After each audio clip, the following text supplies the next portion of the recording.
Greetings, dear subscribers and casual listeners of my channel. Today we'll talk about Severus Snape, a man whose deeds often remained in the shadows, his true motives hidden behind a dark mask. The Harry Potter films showed only part of his character, leaving many of Snape's noble actions unseen.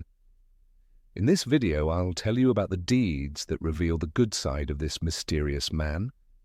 Enjoy watching. Number 1. A master of his craft. Severus Snape had always dreamed of teaching defense against the dark arts, but Dumbledore repeatedly denied him the position, keeping him as the potions master. Yet even being in the wrong place, Snape showed the highest professionalism, not for his own sake, but for others. When Remus Lupin, his former classmate and a werewolf, returned to Hogwarts, Snape, despite old grudges, brewed for him one of the most complex potions in existence, the Wolfsbane potion. "Drink it now, Lupin. If you need more, come by. I've brewed an entire cauldron." "Thank you very much, Severus." "No need," Snape replied curtly. "Harry Potter and the Prisoner of Azkaban." This rare potion allowed a werewolf to retain his mind and eased the agony of transformation. Snape not only brewed it, but also made sure Lupin took it on time, sometimes bringing it to his office himself. "I was just coming to your office, Lupin. You forgot your potion." Harry Potter and the Prisoner of Azkaban. Despite their bitter history, Snape helped out of duty, and perhaps as a form of redemption, Lupin later admitted, "I haven't forgotten that Severus made the Wolfsbane potion for me every month, and he did it perfectly. I didn't suffer, as I usually do during the full moon." Harry Potter and the Half-Blood Prince. Number 2. A true expert in the dark arts. Snape had been fascinated by the dark arts since his youth, not out of malice, but to understand and resist them. His deep knowledge saved lives more than once. When Dumbledore was fatally cursed by Marvolo Gaunt's ring, it was Snape who managed to slow the spread of the deadly magic by trapping it in Dumbledore's hand. Without him, the headmaster would have died within hours. Later, during the events of the Chamber of Secrets, Snape insisted that he, not the vain Gilderoy Lockhart, should brew the Mandrake restorative draught to revive the petrified students. "I'll prepare the potion," Snape said coldly. "After all, I believe I'm the potions master here." Harry Potter and the Chamber of Secrets. He brewed it correctly and saved many lives. When Katie Bell was cursed by the enchanted necklace, only Snape had the knowledge to stop the spell's deadly progress. Professor Snape managed to stop the curse. He knows about the dark arts far better than Madame Pomfrey. Harry Potter and the Half-Blood Prince. This balance between life and death, between curse and cure, was what always set Snape apart from every other teacher at Hogwarts. Number 3. Strict but just. When Snape became headmaster, Hogwarts felt like a prison. He reinstated Umbridge's strict rules and allowed the Carrows, 2 Death Eaters, to teach. Students despised him, and many believed he had betrayed them. But behind the cold mask stood a man still protecting the children, in his own way. When Ginny, Neville, and Luna tried to steal the sword of Gryffindor, they could have faced cruel punishment. Instead, Snape sent them to Hagrid for detention. Professor Snape sent them to the Forbidden Forest with that oaf Hagrid, Harry Potter and the Deathly Hallows. Snape knew the forest meant adventure, not danger. It was his quiet way of protecting them without blowing his cover. Even as the villain, he remained merciful, hidden beneath an appearance of cruelty. Number 4. The Unseen Protector. From the very beginning, Snape looked like a villain, gloomy, sarcastic, and suspicious. Even Quirrell seemed harmless beside him. But behind that facade hid a protector working from the shadows. Remember Harry's broomstick incident during his first Quidditch match? Everyone thought Snape was trying to knock Harry off, but in the end it turned out the opposite. Snape was casting a counter-curse to save him. Snape was trying to save me? Of course, said Quirrell. He was trying to stop me from doing it again. Harry Potter and the Sorcerer's Stone. Later, Snape even volunteered as referee for the next match, just to stay close enough to intervene if danger struck again.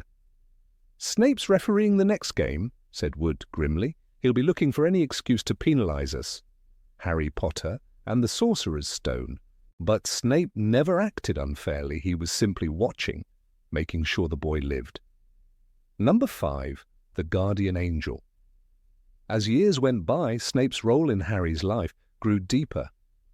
He saved him time and again, even when Harry had no idea. In the Order of the Phoenix, it was Snape who secretly warned Dumbledore and the Order after Harry tried to pass a message from Umbridge's office. He played his part flawlessly, pretending not to understand, but acting the moment he left. "Padfoot," repeated Umbridge. "What does that mean?" "No idea," said Snape coldly. "If I wanted nonsense, I'd give you babbling Beveridge, Potter." Harry Potter and the Order of the Phoenix. Snape was the first to realize where Harry was headed, to the Department of Mysteries, and because of his warning, reinforcements arrived. Without him, Harry and his friends would have died. He also refused to participate in cruelty. When Umbridge demanded Veritaserum to interrogate Harry, Snape lied, claiming he had run out, simply because he didn't want the boy exposed. These scenes never made it to the films, but they define who Snape truly was. Not a villain, not a hero, but a man who spent his life atoning for a single mistake by protecting the son of the woman he loved. Number 6, the reluctant mentor. Severus. Snape's lessons in occlumency were never meant to humiliate Harry, though that's how they often felt. Behind the harsh words and cold glare, Snape was desperately trying to teach him how to defend his mind from Voldemort. If the Dark Lord learns that you can see into his thoughts, he will use it against you. You must learn to protect your mind. I am the only one who can teach you, he said in Harry Potter and the Order of the Phoenix. Those lessons were brutal. Memory after memory ripped open, pain and anger exposed. But they were the only shield standing between Harry and the Dark Lord's control. Snape knew Harry would never see the truth.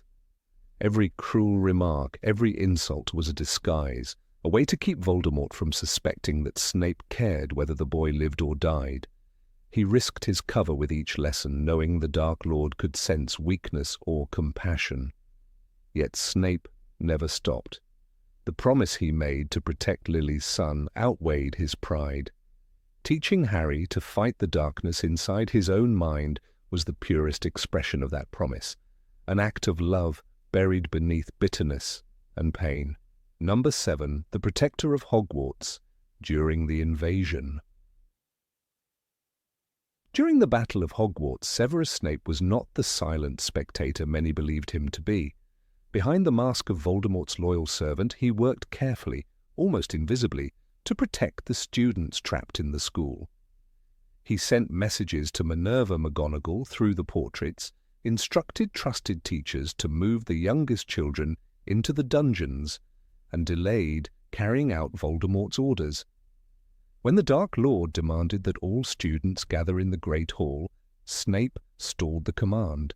Those extra minutes gave McGonagall and the others enough time to organize defenses, hide the vulnerable, and prepare for the inevitable attack. No one saw him as a savior. To the students, he was still the cold, cruel headmaster who ruled through fear. But as McGonagall later said, Dumbledore trusted him to the very end. He knew that Snape would stand with us, even when everyone believed otherwise. The truth is that dozens of children survived that night because of Snape's quiet defiance. While others shouted spells in open battle, he fought in silence, not with curses, but with time, planning, and sacrifice. His heroism went unnoticed, buried under suspicion and hatred, yet it was his hidden courage that kept Hogwarts from turning into a massacre. Number 8. Helping Narcissa Malfoy. The night Narcissa Malfoy came to Spinner's End, Severus Snape already knew her request could destroy him. Voldemort had ordered her son Draco to kill Albus Dumbledore, a punishment disguised as a mission. Narcissa, trembling and desperate, begged Snape to protect her only child. Bellatrix Lestrange stood beside her, mocking, but Narcissa knelt. "If Draco fails, will you carry out the deed for him?" she asked through tears. Snape's voice was calm, almost empty. "I will," he said. With those words, sealed by an unbreakable vow, his life became the price of another's safety. The vow was not a sign of loyalty to Voldemort, but an act of compassion. Snape understood the horror behind the Dark Lord's command. He knew Draco was being used as bait, a sacrifice to test Lucius Malfoy's devotion. By agreeing to help, Snape didn't just risk death, he risked losing what little trust Dumbledore still had in him. Yet he did it anyway, choosing to carry the burden himself rather than let a boy's innocence die. That decision defined him more than any other. Snape became the invisible guardian of the Malfoy family, shielding them from Voldemort's wrath whenever he could. To the world, it looked like betrayal, but in truth, it was one of his purest acts of mercy, protecting a mother's love, sparing a son's soul, and accepting the weight of a crime that was never truly his. Number 9. The secret care for Draco. When Voldemort ordered Draco Malfoy to kill Dumbledore, Severus Snape understood that the Dark Lord had just sentenced the boy to death. Draco was 16, frightened, confused, and desperate to prove himself. Snape made the unbreakable vow to Narcissa Malfoy, swearing to protect her son and, if necessary, to finish the task himself. "If Draco fails, you will carry out the deed for him," Narcissa whispered. "I will," Snape replied. Those words sealed his fate. He had taken on a boy's impossible burden, knowing it would destroy him. Throughout Harry Potter and the Half-Blood Prince, Snape followed Draco's every move, trying to stop him from making a fatal mistake. He intercepted him in the corridors, demanded to know what he was planning, even offered help that Draco refused. Dumbledore, aware of everything, once said quietly, "You cannot keep him safe forever, Severus," to which Snape answered, tired but resolute, "I can try." In those words lived the essence of his character, a man fighting to protect a child who didn't even trust him.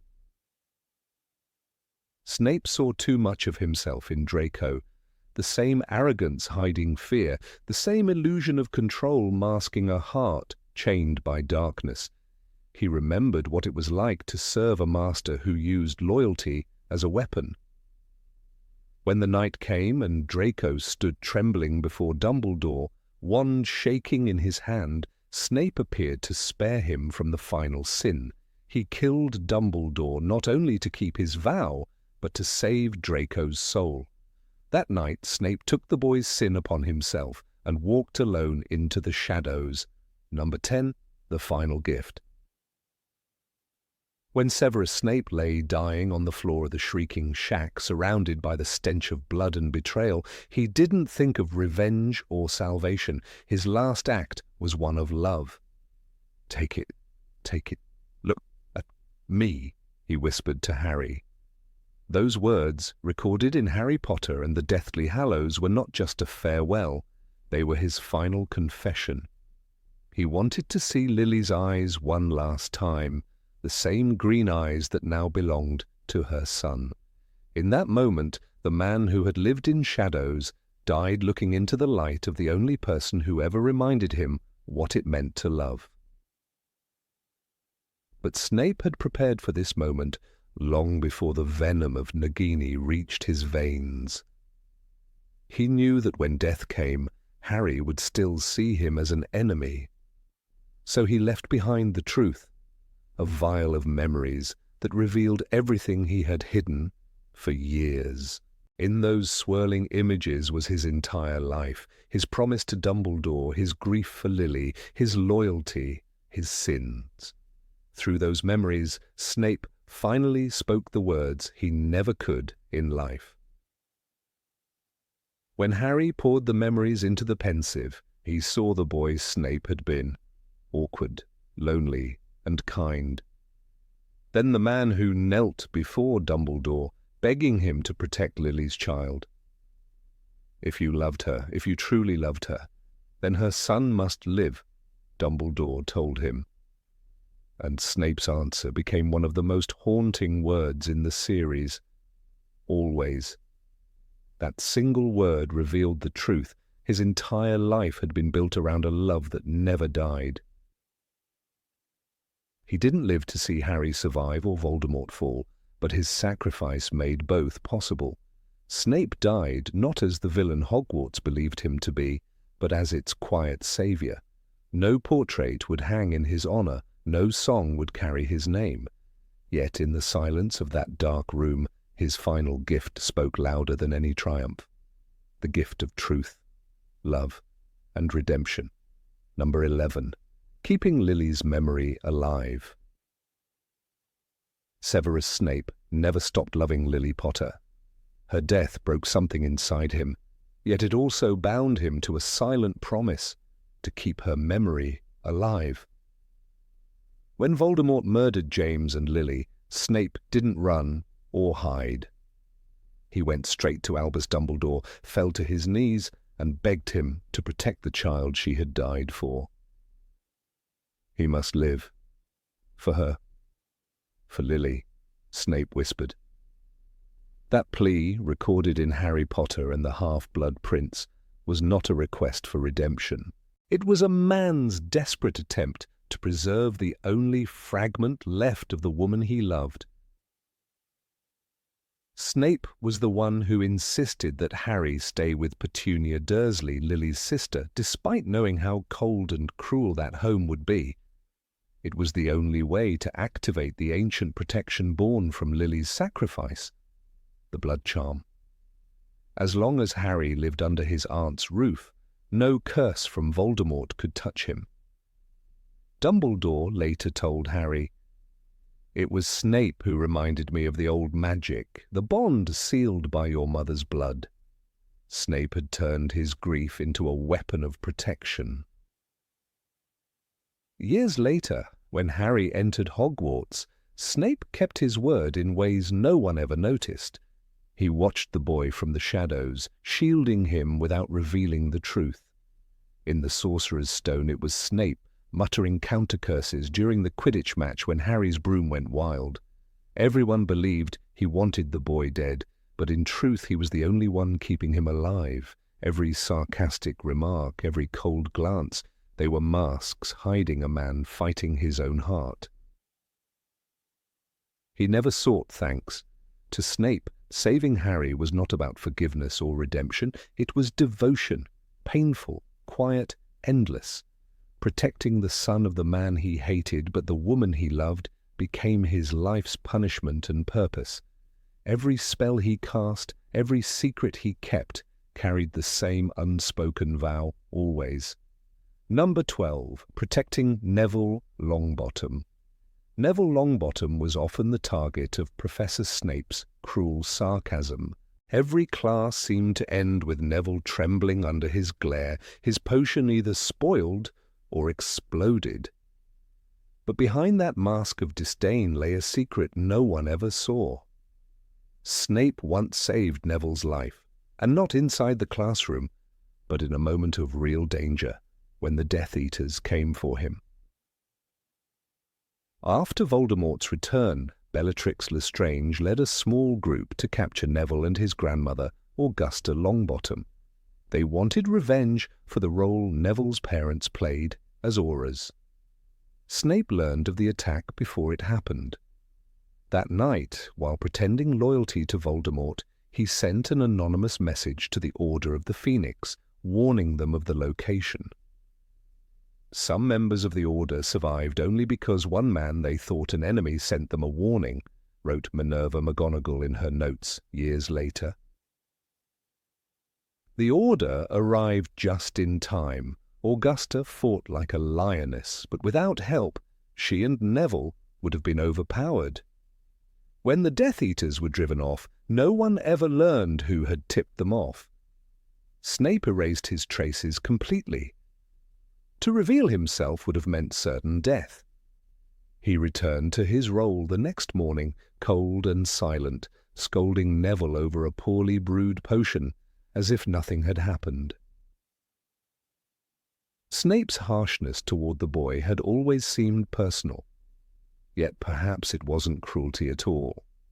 Neville reminded him of who he once was, awkward, insecure, ridiculed by those stronger and louder. When Snape looked at him, he saw his own past. And though his words cut deep, his actions, hidden in the shadows, told another story. The man who had every reason to hate still chose to protect. Number 13. Watching over Slytherin under Slughorn. When Horace Slughorn returned to Hogwarts to teach potions, few noticed the quiet storm forming beneath the calm of Slytherin House. Slughorn was a man who preferred comfort over conflict. He collected promising students the way others might collect rare wines, always avoiding darkness when it became inconvenient. But in those same dungeons another force was at work. Severus Snape, who had not only inherited the role of potions master before, but also the impossible task Albus Dumbledore gave him. To make sure Slytherin House did not become a breeding ground for Voldemort's new disciples. Snape understood the danger more than anyone. He had walked the same path those ambitious students now admired, a path of fascination with forbidden magic, of whispered promises of power. To them, the Dark Lord was not a murderer, but a symbol of glory. And because they idolized him, they began to meet in secret, forming what they thought were harmless study groups. Snape knew better. He had seen how such circles had once turned classmates into killers. Quietly, almost invisibly, he began to dismantle them. It started with a group of older students, Malcolm Avery's son among them, who were already experimenting with dark spells. Slughorn dismissed their behavior as youthful curiosity. But Snape, under Dumbledore's orders, intercepted them late one night in the library's restricted section. According to one of Dumbledore's private notes, later found among his papers, Snape confiscated an enchanted manuscript that contained curses strong enough to disfigure or kill. He never reported the students to the headmaster, nor did he punish them publicly. Instead, he used fear, it the one language they understood. The next morning, the group disbanded. Snape's reputation as a harsh disciplinarian became his shield. To most of the school, it looked as though he was simply keeping his own house in line through intimidation. But behind that facade was something far more complicated. He wanted to protect those students, even from themselves. As Dumbledore once wrote in his notes, Severus believes he can prevent what he once became. The tragedy of his life was that no one saw how hard he tried to break the very cycle that had once claimed him. During Slughorn's tenure, Voldemort's shadow was already creeping back into the wizarding world. Parents whispered that the Dark Lord would rise again, and Slytherin families, proud of their blood and heritage, began quietly teaching their children the old ways. Snape confronted this rising tide with cold defiance. He attended every house meeting Slughorn held, though Slughorn preferred he did not. "He chills the room," the potions master once complained to Dumbledore. Yet that was precisely why Dumbledore sent him. Snape's presence made the would-be Death Eaters uneasy. They admired him once. Now they feared him. He would call out students who used the word mudblood, take points from his own house for cruelty, and stare them down with such intensity that many never dared speak Voldemort's name again. It was not kindness that kept them silent, it was terror. But for Snape, that was enough. "They do not understand that to serve him is to die," Dumbledore recorded him saying in one of his unpublished notes. "If I can save even one, then my being here is not in vain." One of the most telling examples came during the winter of Harry's 6th year, though the event was never shown in the films. A Slytherin 7th year named Cassius Burke, a descendant of the Borgin and Burkes family, attempted to smuggle a cursed object into the castle. He intended to offer it to Draco Malfoy, believing Draco's mission would earn him favour with the Dark Lord. Snape intercepted the boy near the entrance hall. Burke was never seen again at Hogwarts after that term. Officially, he was said to have transferred to Durmstrang. In truth, Dumbledore's notes reveal that Snape persuaded the family to withdraw their son, claiming he was too unstable for Hogwarts discipline. By removing Burke, Snape prevented another tragedy. Slughorn never knew how much danger lingered among his students. He thought Slytherin House had grown quieter because of his good influence. In reality, it was Snape who smothered the sparks before they became fire. He personally oversaw detentions that others assumed were routine punishment. Yet many of those sessions were private lectures, warnings veiled in scorn. He would force students to write lines that read, "Ambition without conscience is a curse." They hated him for it. But years later, a few of those same students would confess that those hours were the only thing that kept them from joining the Death Eaters. Snape's quiet war extended beyond the castle walls. He kept track of which families were being approached by Death Eater recruiters, sending anonymous warnings through Dumbledore's channels. He intercepted letters from Nocturne Alley merchants to students, redirecting them to the Ministry. Each time, he risked exposure. Voldemort's followers still had spies at Hogwarts, and many suspected that Snape was not as loyal as he seemed. He had to play both sides again. Only this time, the stakes were not just his life, but the souls of children. In the common room, whispers often turned to fear. Younger students began noticing that older ones who spoke openly of the Dark Lord's return were quietly transferred or suddenly lost their privileges. Snape used the power of mystery, his most potent weapon. No one knew exactly what he was capable of, and that ignorance kept them in line. The fear of Severus Snape, one student later recalled, was stronger than the call of Voldemort. Number 14, helping Hermione Granger. Severus Snape's shadow has always stretched across the story of Harry Potter, a man of contradictions, cruelty laced with reluctant compassion. Yet there was one act of quiet decency hidden between the lines of J.K. Rowling's books that the films never brought to light. It was not an act of grand sacrifice or tearful revelation, but rather one of subtle mentorship buried under his disdainful sneer. The help he once offered Hermione Granger was never meant to be noticed, and perhaps that is what made it so profoundly human. Hermione had always been the student every professor should have admired, brilliant, disciplined, and insatiably curious. But for Snape, admiration was a currency he rarely spent. In the classroom, his sarcasm cut through the air sharper than any blade, his contempt for Gryffindors well known. Yet, as much as he mocked her raised hand and her need to answer every question, he never targeted her with the venom he reserved for Harry or Neville. In the dungeons, under the flickering torchlight and the scent of wormwood and asphodel, he often lingered near her cauldron longer than necessary. To the untrained eye, it was scrutiny. In truth, it was silent protection. During her third year, Hermione began experimenting beyond the classroom curriculum, reading from advanced potion making and even attempting modified recipes she found in obscure wizarding journals. According to Rowling's notes from early drafts, she once tried to brew an improved version of the Draught of Peace, a potion known to be dangerously unstable if even a single instruction was mishandled. Snape, who had once nearly lost a student to that same error in his youth, noticed her attempt immediately.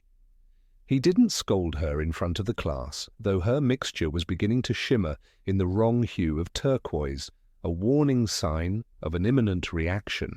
Instead, he passed behind her cauldron, muttering something under his breath.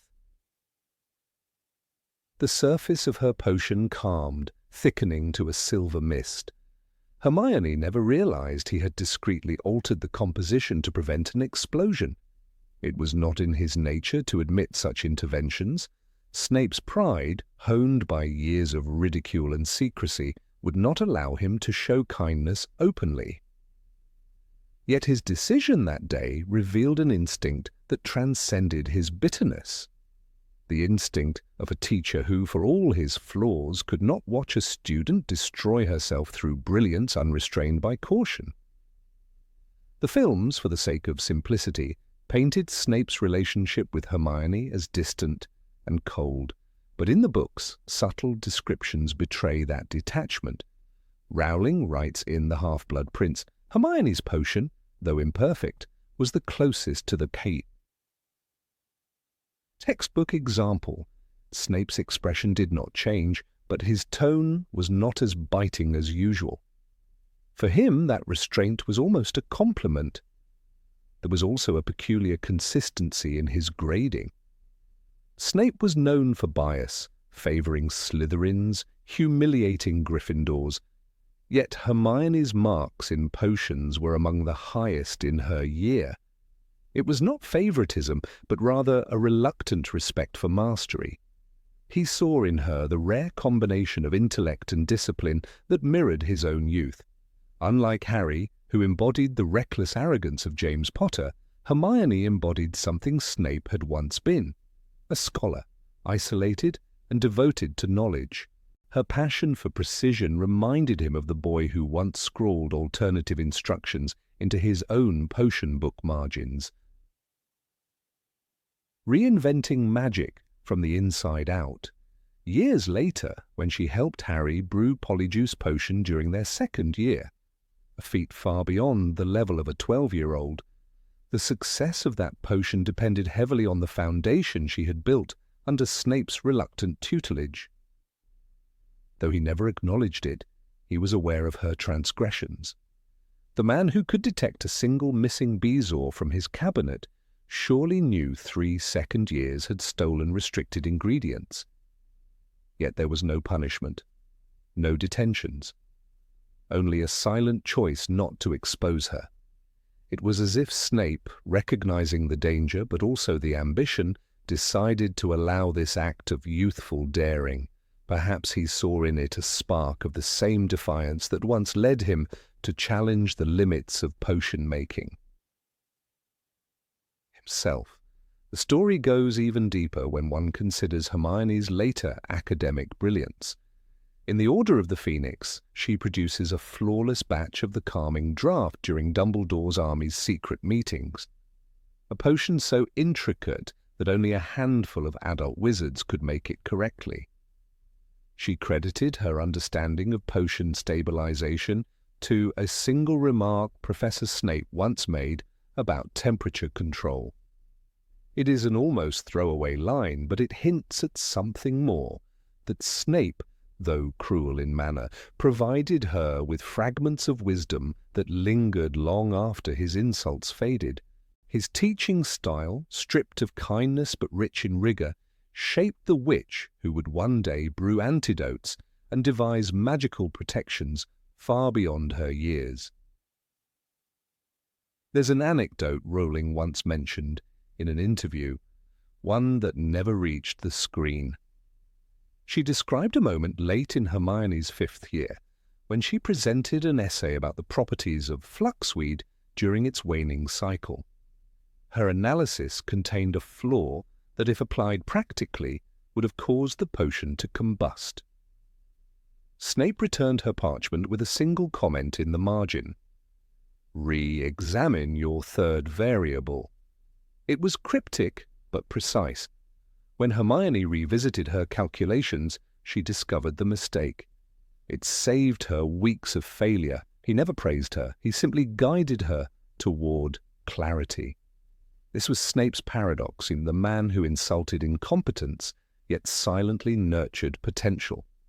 Number 15, warning about Voldemort's return. Severus Snape had always been a figure of contradiction, a man whose every action was shrouded in suspicion and silence. His loyalty was a riddle, his courage invisible to most.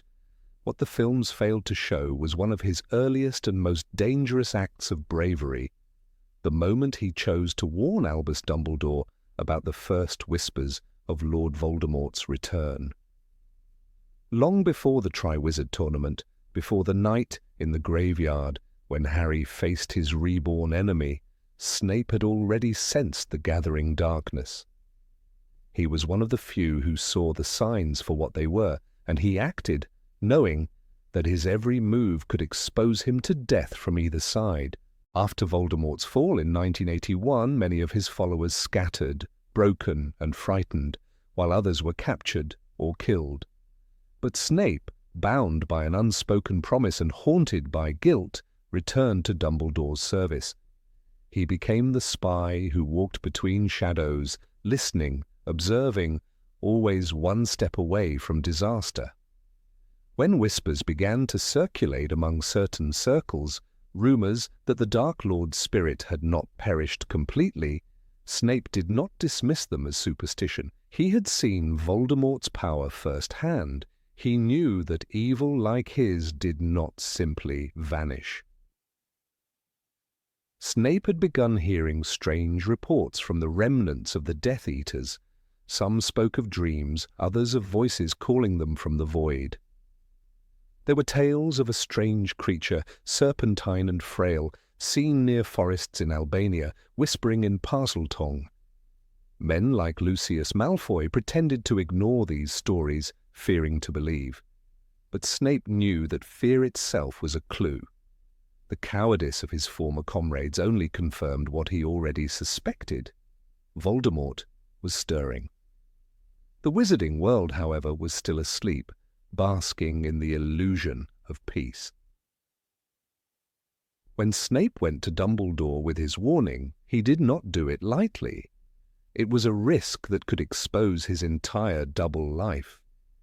He had spent years building a facade of cold loyalty to Voldemort's ideology, enough to maintain trust among the darker corners of society. By speaking to Dumbledore, he risked unraveling that fragile disguise. But he went anyway, late one night, to the headmaster's office, where the embers in the hearth cast long shadows on the stone walls. He told Dumbledore that the Dark Lord's followers were being called again, not by word, but by something older and darker. "Because he is calling me again," Snape said once, years later, when the truth had already begun to unfold. The line that appears in Harry Potter and the Order of the Phoenix. He is gathering followers, and this time he has a plan. Reflects not a moment of sudden realization, but the echo of something Snape had known for years. He had felt the call before anyone else. The dark mark on his arm, which had once faded to a pale scar, began to burn again, faintly, irregularly, as if reminding him that his servitude was not over. Dumbledore trusted Snape's instincts more than anyone's. When Snape told him that the Dark Lord was preparing to regain his body, Dumbledore listened. He knew the risk of ignoring him. This early warning allowed Dumbledore to quietly rebuild the Order of the Phoenix, not yet publicly, but in secret. The network of witches and wizards who had fought during the First Wizarding War began to receive letters, visits, and coded messages. Arabella Figg, Mundungus Fletcher, and even old allies like Daedalus Diggle were quietly contacted. Hogwarts itself became a fortress disguised as a school, its enchantment strengthened, its teachers subtly prepared.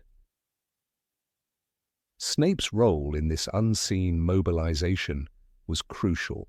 While others in the Order doubted him, particularly Moody and Sirius Black, Snape continued to provide information about the movements of ex-Death Eaters.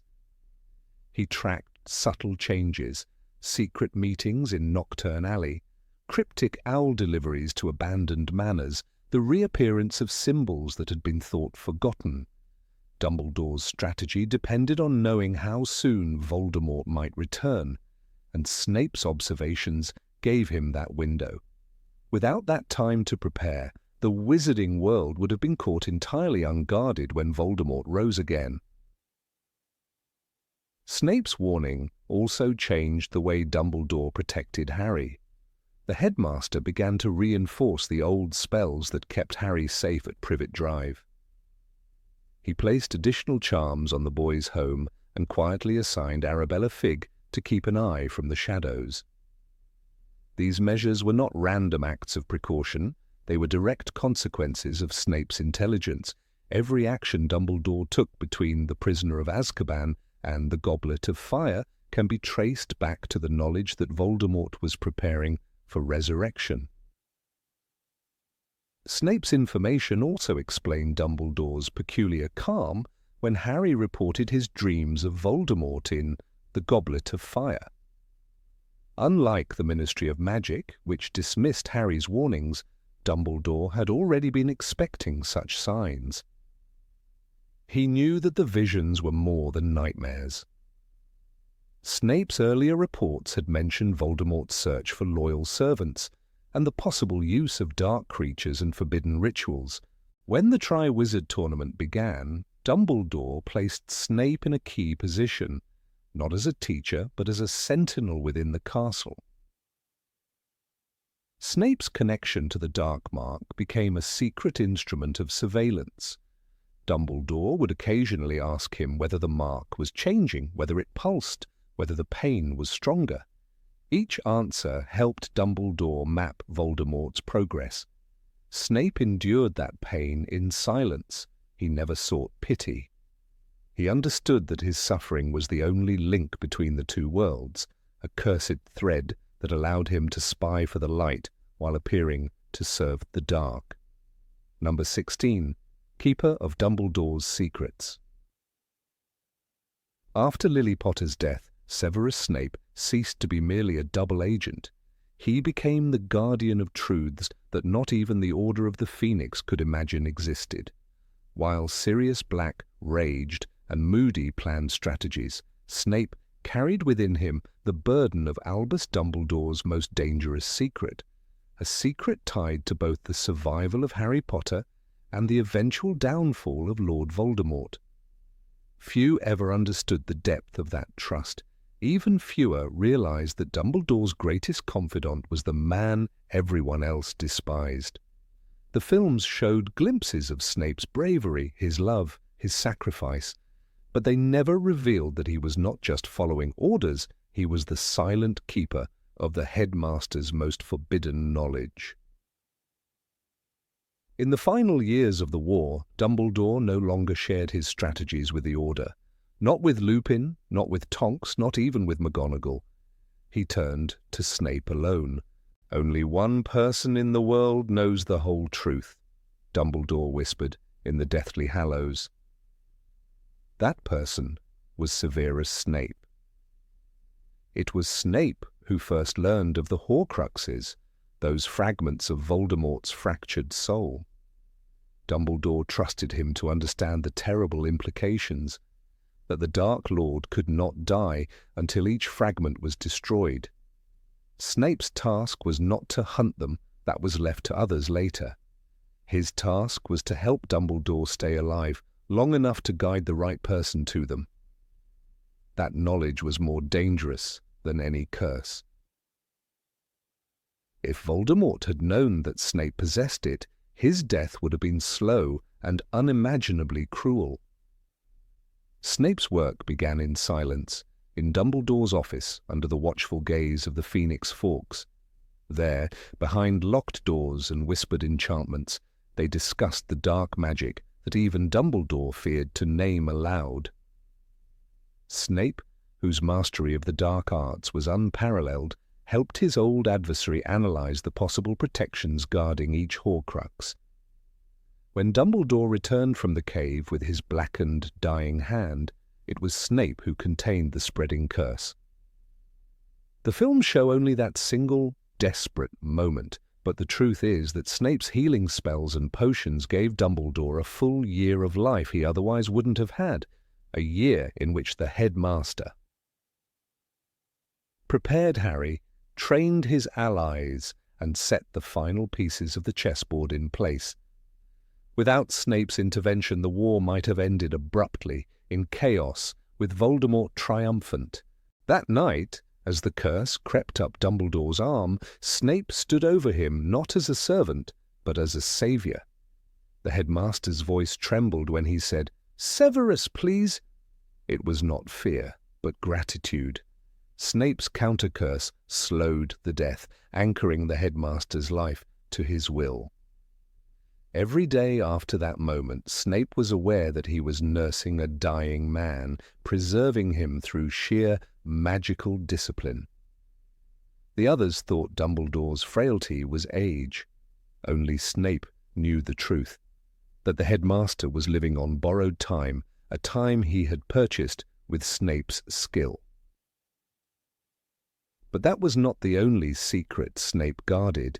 He became the link between the headmaster and the very heart of Voldemort's plans. Each meeting with the Dark Lord was a performance on a knife's edge. Voldemort believed Snape his most loyal follower, the one who fed him information from Hogwarts. Yet every phrase, every hesitation, every half-truth Snape spoke was calibrated to protect the Order without betraying his cover. The films show Snape as cold, distant, emotionless. In truth, he was a man under constant psychological torture, forced to wear a mask before the most powerful legilimens in history. Every thought, every flicker of fear could have betrayed him. His mind was a fortress built on guilt, discipline, and an iron devotion to the one promise that still defined him. Always.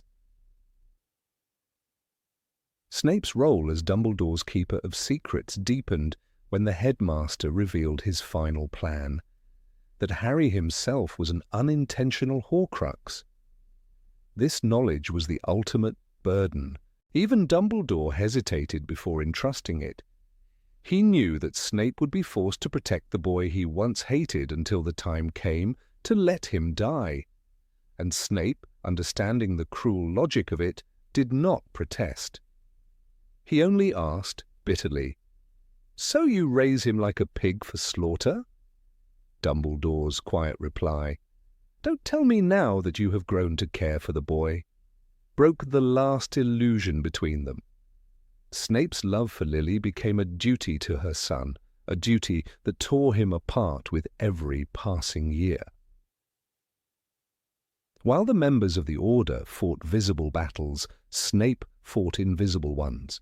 He sabotaged Voldemort's plans from within, delaying attacks, misdirecting assassins, subtly altering potions that could have given the Dark Lord greater power. He convinced Voldemort to use Draco Malfoy for Dumbledore's assassination, knowing it would bind Snape himself to the final act. That act, which everyone saw as murder, was, in truth, the final proof of trust between two doomed men. Snape's wand took Dumbledore's life, but his heart carried out an execution demanded by mercy. When Dumbledore fell from the astronomy tower, the world believed Snape had revealed his true colours. The Order cursed his name. Harry screamed for vengeance. Yet in the darkness, Snape continued to protect the very boy who hunted him. Every message he sent, every lie he told the Death Eaters, was a shield around Potter's fate. In the Deathly Hallows, when Harry glimpsed Snape's memories, he saw only fragments. The tears, the memories, the word always. What he did not see were the endless nights spent deciphering Dumbledore's letters, maintaining the protective spells, ensuring that Voldemort's spies never reached the boy before his time. The films never captured the true scope of that burden. Imagine Snape standing before Voldemort's throne, feeling the weight of Dumbledore's trust like a blade at his back. Every mission he completed for the Dark Lord risked discovery.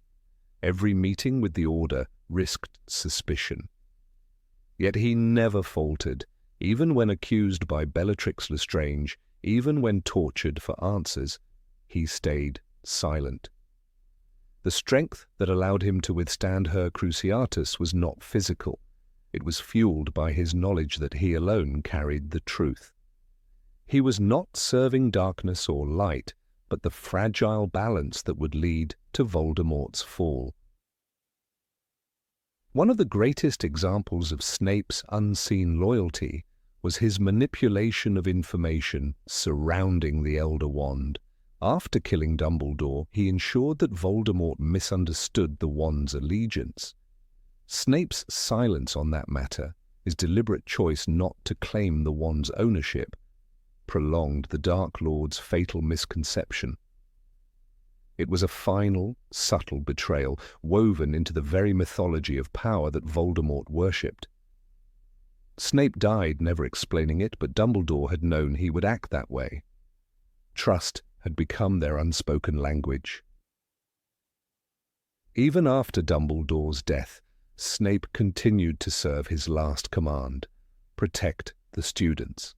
As headmaster, he secretly allowed the resistance inside Hogwarts to grow, turning a blind eye to the actions of Neville Longbottom, Ginny Weasley, and Luna Lovegood. He ensured the Carrow's punishments did not cross into true torture, intervening only when necessary to maintain appearances. To the eyes of the young rebels, he was a tyrant, but behind closed doors, he was their invisible guardian. The room of requirement survived because Snape allowed it. Dumbledore's army endured because he pretended not to notice. There is a moment, often forgotten, that shows how deep his bond with Dumbledore truly ran. When the headmaster's portrait came to life, it communicated only with Snape. The portrait guided him, reminded him of the final pieces to be moved, delivering the sword of Gryffindor to Harry. Snape's act of leaving the sword in the lake, hidden beneath the frozen surface, was no small gesture. It was an act of faith, a continuation of Dumbledore's will. The risk was immense. Had Voldemort's patrols found him, his death would have come long before Nagini's fangs. But Snape did it nonetheless, obeying a man who was already gone, bound by loyalty stronger than fear. The truth of Snape's story lies in that invisible thread, the one connecting Dumbledore's wisdom and Snape's endurance. Every choice the headmaster made depended on Snape's unwavering obedience. Every deception Harry survived was balanced on the knife's edge of Snape's duplicity. Without him, the prophecy would have meant nothing. The Horcruxes would have remained hidden. The Elder Wand would have stayed in Voldemort's grasp. The films gave us a glimpse of a bitter, broken man redeemed by love.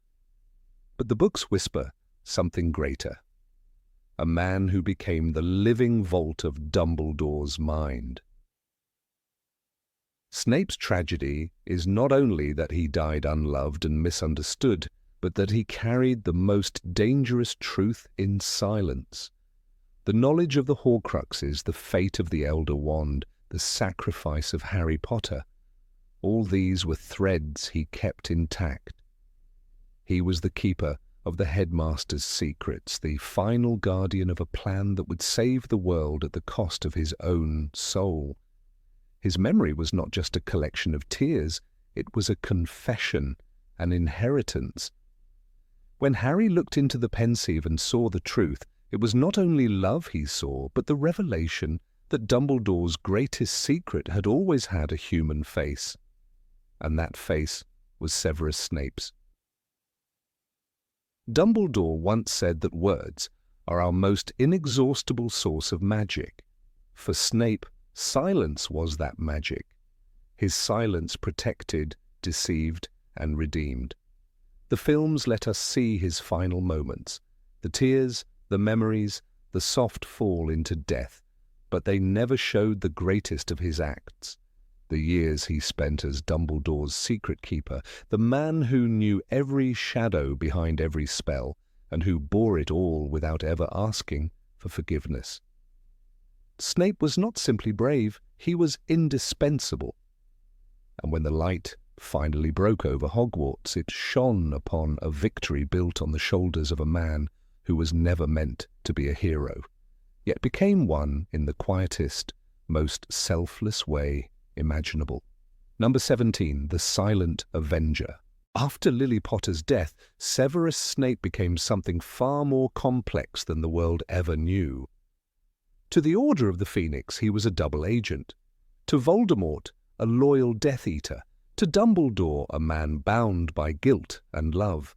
But somewhere beneath the masks, Snape turned into something else entirely.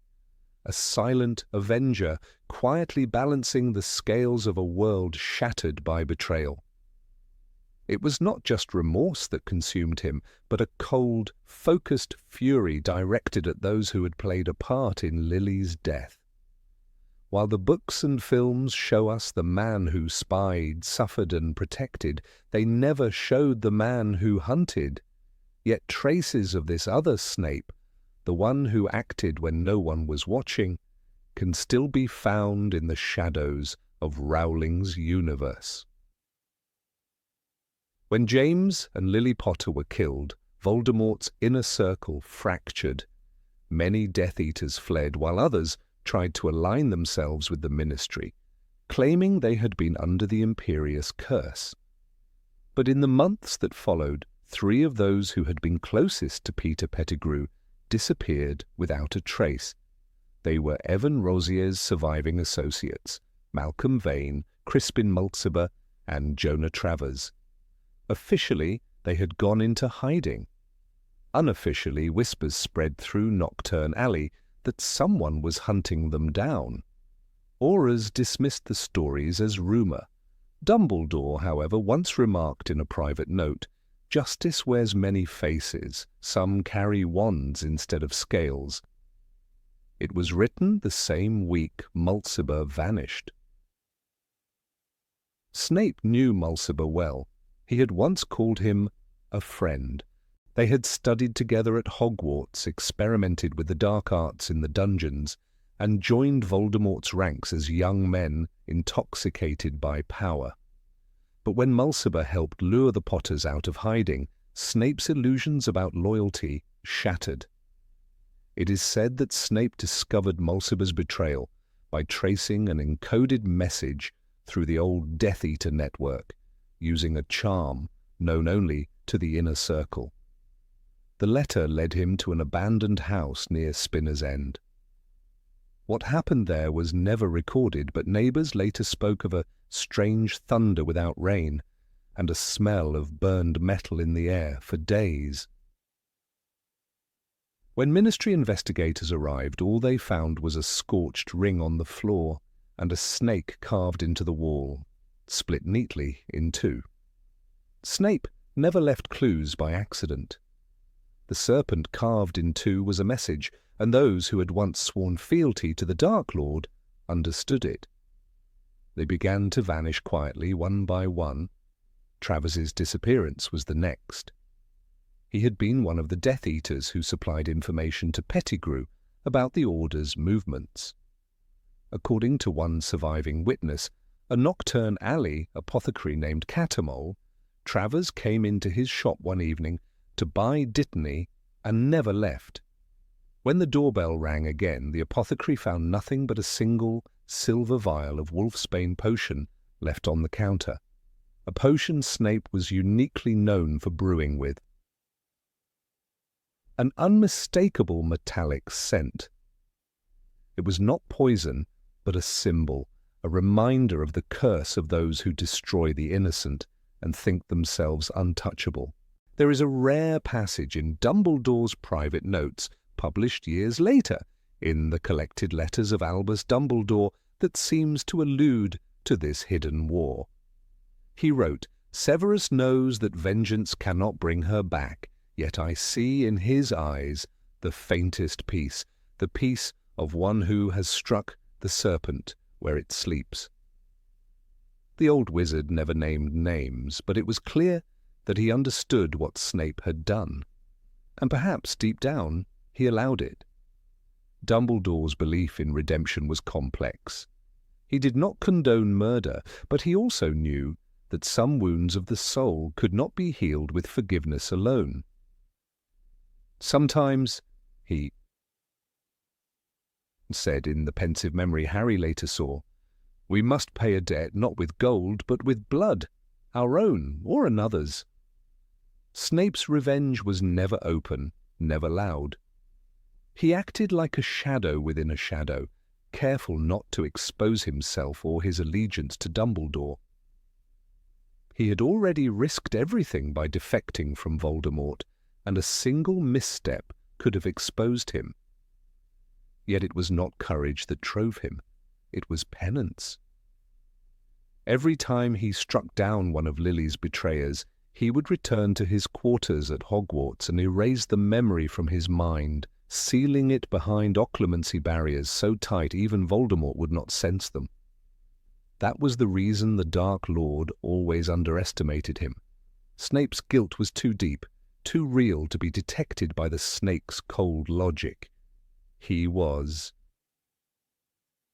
a man whose lies were born of truth, a paradox even legilimency could not pierce. Harry Potter never learned about this part of Snape's life. The pensive showed the boy the sorrow, the humiliation, the desperate promise to Dumbledore, but not the aftermath. It did not show the lonely figure standing in front of Lily's tomb under the cover of night, whispering words that no one heard, nor did it show the blood on his hands. Not that of the innocent, but of those who had traded Lily's life for power. That was the Snape who lived between the lines, whose story was written not in the books or the films, but in the silences that surrounded his name. "The mind is not a book to be opened at will and examined at leisure," Snape once said to Harry. Perhaps he was speaking as much about himself as about the art of occlumency. The irony was that his vengeance went unnoticed even by those he served. The Order of the Phoenix never suspected it. Moody thought the disappearances were Voldemort's work. Kingsley believed they were accidental. Even Dumbledore never confronted him directly. And yet, as months passed, fewer and fewer of the men who had been involved in the Potter's betrayal remained alive or free.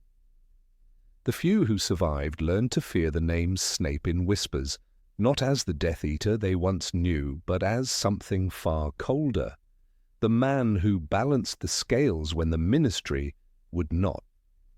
In the darkest corners of the wizarding underworld, they called him the Silent Wand.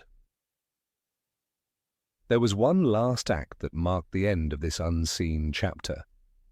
Years later, when Peter Pettigrew returned to England, hiding under the alias of Scabbers, Snape knew at once who he was. He said nothing. Perhaps Dumbledore forbade him to act, or perhaps he saw in that trembling rat of a man a punishment more cruel than death. To live in fear, disguised as a pet, condemned to eat scraps, that was a sentence Snape could accept. He had already learned that vengeance loses its flavor when the guilty have already destroyed themselves. "Cowardice runs in circles," he once told a student, "but justice walks in silence." Few realized he was describing himself. Even after Voldemort's return, Snape's vengeance never resurfaced. He had exhausted that part of his soul. The man who had once struck from the shadows now served from within them, sacrificing the rest of his life to protect the son of the man he had once despised. That was his final transformation, from avenger to guardian. It was as if Lily's memory had guided him from retribution to redemption. Yet the ghosts of those he had hunted stayed with him. When he looked into the mirror of Erised, one imagines he did not see Lily alive again, but a world where her killers never existed, a peace earned, not given. The tragedy of Severus Snape lies in the fact that his greatest deeds were never witnessed. The world saw his cruelty, his bitterness, his mask. It did not see the nights he spent tracking those who had sold Lily's life, the spells he cast to erase their dark traces, or the moments of quiet relief when justice had been done. In the words of Dumbledore, "Do not pity the dead, Harry, pity the living, and above all, those who live without love." Snape was one of those, a man whose love was both his torment and his salvation, driving him to acts neither saintly nor damned, but deeply, painfully human. If one looks closely at the records from the Department of Magical Law Enforcement between 1982 and 1983, there are curious entries, missing Death Eaters, reports of magical disturbances in abandoned safe houses, cases closed due to lack of evidence. Among them, 3 bear a note in red ink. Investigation halted at Dumbledore's request. That was not standard procedure. It suggests that the headmaster knew far more than he ever admitted. Perhaps he believed Snape's actions were not crimes, but confessions written in another language, the language of loss. To punish him would have been to deny him the only path toward peace he had left. Years later, when Harry named his son Albus Severus, he spoke the words that Dumbledore never did. "He was the bravest man I ever knew." But bravery has many forms, the bravery to spy, to endure hatred, to die, and perhaps the quiet bravery to make the guilty disappear so that the innocent might rest. Snape's vengeance was not heroism, but it was justice in its rawest form, carved out of grief and silence. He did not forgive, he could not. But he ensured that Lily's death did not go unanswered. That was his truth, the one the films never showed.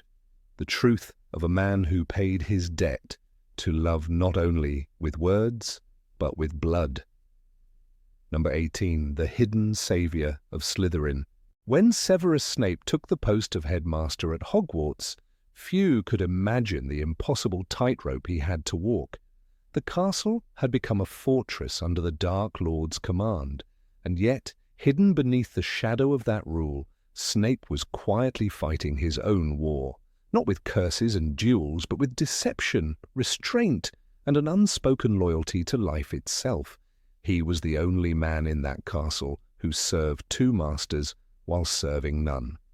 For Voldemort, he was the faithful servant, the one who had finally delivered Dumbledore to death.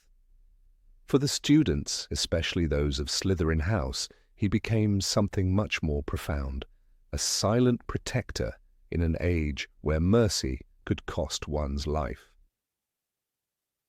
It was in those final months, when the world outside burned and Hogwarts turned into a training ground for the dark arts, that Snape's hidden kindness unfolded in ways no one ever saw. The Carrows, Alecto and Amicus, were placed in charge of discipline, reveling in cruelty. They saw pain as power and punishment as pleasure. The rest of the professors, terrified or bound by oath, could do little. But Snape, as headmaster, had one weapon left: authority. And though it was poisoned by the presence of the Death Eaters, he wielded it with a quiet brilliance, ensuring that his students, particularly the Slytherins, were not swallowed by the madness around them. The films never showed this delicate dance. On screen, Snape's reign looked cold, almost complicit. Yet in the pages of Harry Potter and the Deathly Hallows, there is an almost invisible pattern of protection woven through the narrative. Not one Slytherin student was reported killed during Snape's rule. In a time when students were tortured for defiance, when the Carrows delighted in using the Cruciatus curse on children, this statistic is staggering. It wasn't chance, it was design. Snape, in his usual silence, was orchestrating survival beneath the gaze of monsters. He could not openly defend anyone. To show compassion meant to die, but what he could do was manipulate punishment itself. Draco Malfoy, already broken by his role in Dumbledore's death, became one of the first recipients of Snape's hidden mercy. When Draco refused to watch the Carrows' torture sessions, Alecto demanded that Snape handle his insubordination. He agreed, and sent the boy to scrub cauldrons in the potions classroom for a week. To the Death Eaters it looked like humiliation. To Draco it was sanctuary. Snape even ensured that the boy was never alone during curfews, assigning him to assist Professor Slughorn under the guise of learning responsibility. In truth, it was protection, one more life pulled from the jaws of the Dark Lord's world. Other Slytherins benefited in quieter ways. Pansy Parkinson, outspoken and vain though she was, had a sharp tongue that nearly cost her safety. During a Defense Against the Dark Arts lesson turned torture demonstration, she muttered that, "This isn't teaching, it's madness." Amycus heard it and demanded she demonstrate the Cruciatus curse on a fellow student. Before she could be forced to obey, Snape intervened, assigning her extra duties cataloguing potion ingredients in the dungeons. Pansy spent a week alone among the jars, shaken but unharmed. Later, she would tell others, "He was harsh, but he saved me. That's all I know." Snape's punishments were his camouflage. Detentions in the Forbidden Forest, late-night inventory in the library, even cleaning the trophy room, all sounded intimidating, but were chosen precisely because they kept students away from the Carrows. It was a system of covert sanctuary. The Carrows believed he was enforcing order, never realizing he was dismantling their cruelty from within. His cruelty, it turned out, was theatre, an act designed to look convincing to Death Eaters who expected obedience, not compassion. Every glare, every barked command was part of a performance to keep his students alive. The staff of Hogwarts understood fragments of this silent resistance. Professor McGonagall, though outwardly furious with Snape after Dumbledore's death, noticed what he was doing. She saw that when punishments were handed down by Snape, students returned frightened but whole. When they were handled by the Carrows, they often returned trembling, broken, or not at all. "He was protecting them," she would later whisper to a portrait in the headmaster's office, the truth dawning only after his death. He was protecting them all along. Even the ghosts of Hogwarts saw it. The Bloody Baron, spectral guardian of Slytherin House, followed Snape in silence during those final months, observing his actions. He had once been a killer, the source of tragedy for Helena Ravenclaw, and yet he recognized something sacred in Snape's restraint. The students of Slytherin began to sense it too. They knew he wasn't like the others. They feared him. Yes, but it was the fear one feels before a storm, the kind that promises destruction to some and shelter to others. He was strict but fair, a Slytherin would later recall. He punished us, but we never bled. Cruelty he mimicked was the price of credibility. When Amicus Caro once accused a fifth-year Slytherin Theodore Nott of reading forbidden texts, Snape declared that he would handle the matter himself. He marched Nott into his office before the watching eyes of Death Eaters and slammed the door. No sound of screaming followed. Hours later, Nott emerged pale but unharmed. What happened inside remained a secret, but years later Theodore would confide to a friend that Snape had whispered only one sentence. Next time, be more careful who sees what you read. The punishment on record was 3 nights of manual labor. The truth was compassion disguised as discipline. When the Battle of Hogwarts began, Snape's control crumbled. The Carrows, desperate to prove their loyalty, unleashed chaos. But even in those final moments, his invisible hand guided the Slytherins away from the slaughter. The book mentions that Professor Slughorn led Slytherin students back into the castle later to fight for Hogwarts. But before that, it was Snape who had ensured they were escorted safely out of the way. He knew that the battle would turn deadly for any who were suspected of siding with Voldemort, and he wasn't willing to sacrifice children for a war between adults. The result: no Slytherin fell within those walls under his watch. Snape's protection extended even to those who despised him. During the same battle, when a terrified first-year Slytherin ran into the path of a curse meant for the Carrows, Snape deflected it with a silent shield charm. The spell went unnoticed amid the chaos, but the boy survived. Later, he told others that he'd seen a shadow move between him and the light. He never realized it was the headmaster himself. It is easy to judge Snape by his bitterness, his cruelty, his venomous words toward Harry and others. But in those final months, stripped of Dumbledore's guidance, burdened by the impossible mission of protecting both Harry and the children under his care, Snape became something paradoxical, a man whose compassion had to wear the mask of brutality. To keep his students safe, he had to become the monster they feared, because monsters were the only ones who survived under Voldemort. The tragedy of Severus Snape is not only that he died misunderstood, but that his gentlest acts were the ones he could never allow to be seen. He saved lives by appearing to destroy them. He gave mercy through fear. In a world consumed by darkness, his love for Lily Potter burned quietly, but his humanity expressed itself through the smallest choices. Who was punished? Who was spared? Who lived to see morning? That was his rebellion, not in open defiance, but in subverting evil from within its own walls. Later, when the truth of his loyalties was revealed through his memories, "Look at me," he whispered to Harry as he died. The world saw his pain, his love, his sacrifice. Yet even then, the students of Slytherin remembered him differently.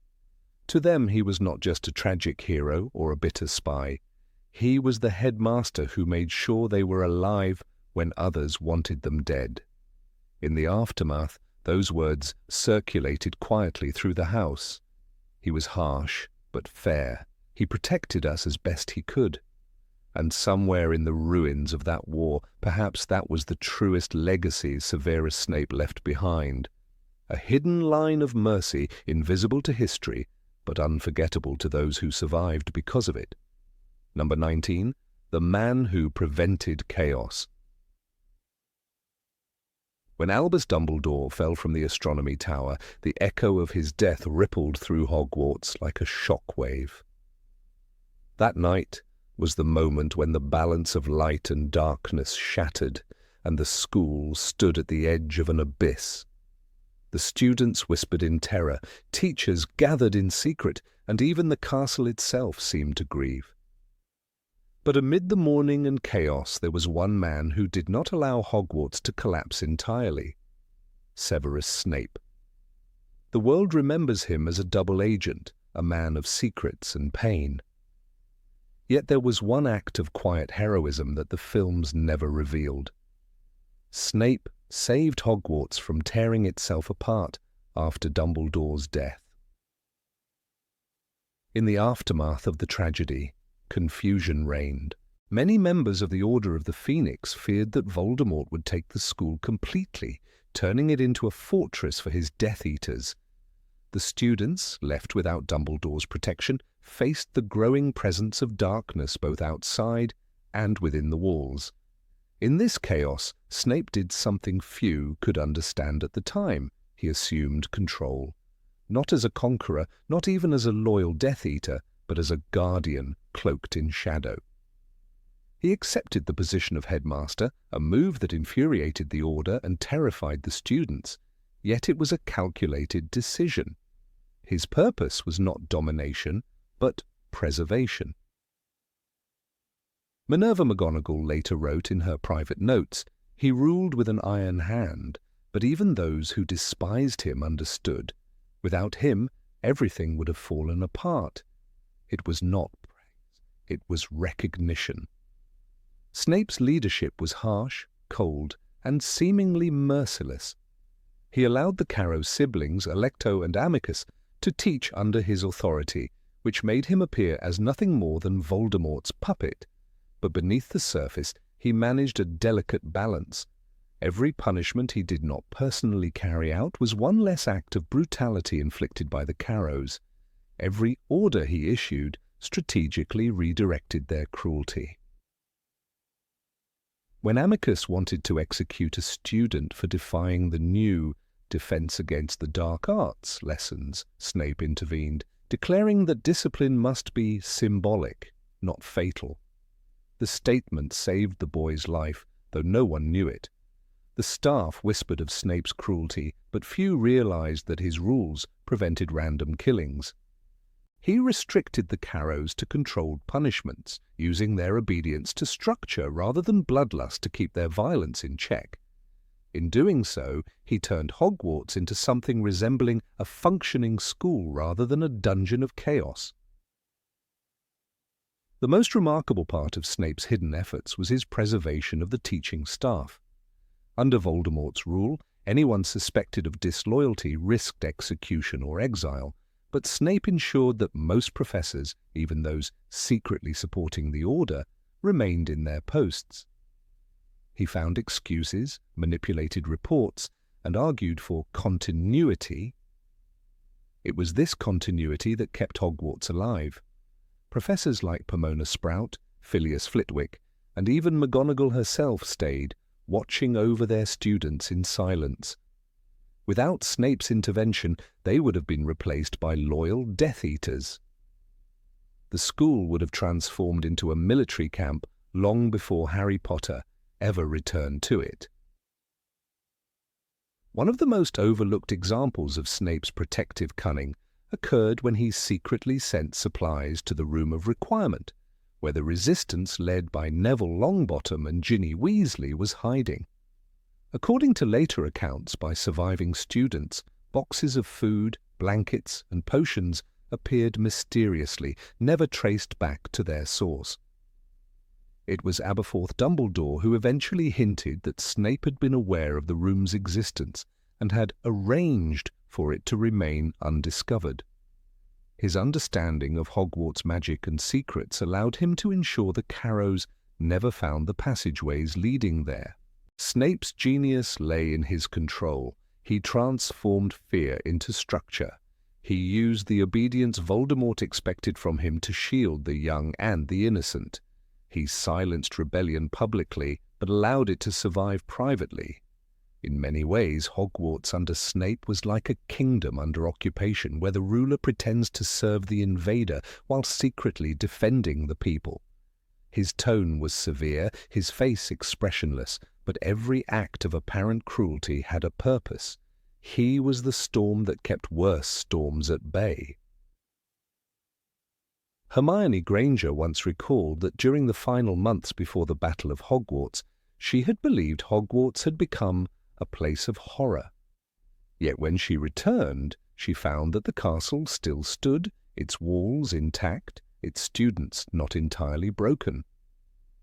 "There were scars," she said later, "but it hadn't turned into a graveyard." The credit for that, though no one dared to admit it, belonged to Snape. Even Voldemort's followers questioned why the school hadn't been fully militarized. Snape deflected suspicion with calculated loyalty, convincing them that the best way to prepare young minds for the Dark Lord's reign was through discipline and obedience, not slaughter. Another example of Snape's quiet defiance came when he ordered that Muggle-born students were to be evaluated rather than immediately expelled. The ministry demanded a purge, but Snape delayed it with endless bureaucratic procedures. He insisted that pedigree verification must be handled by the Board of Governors, buying time for dozens of children.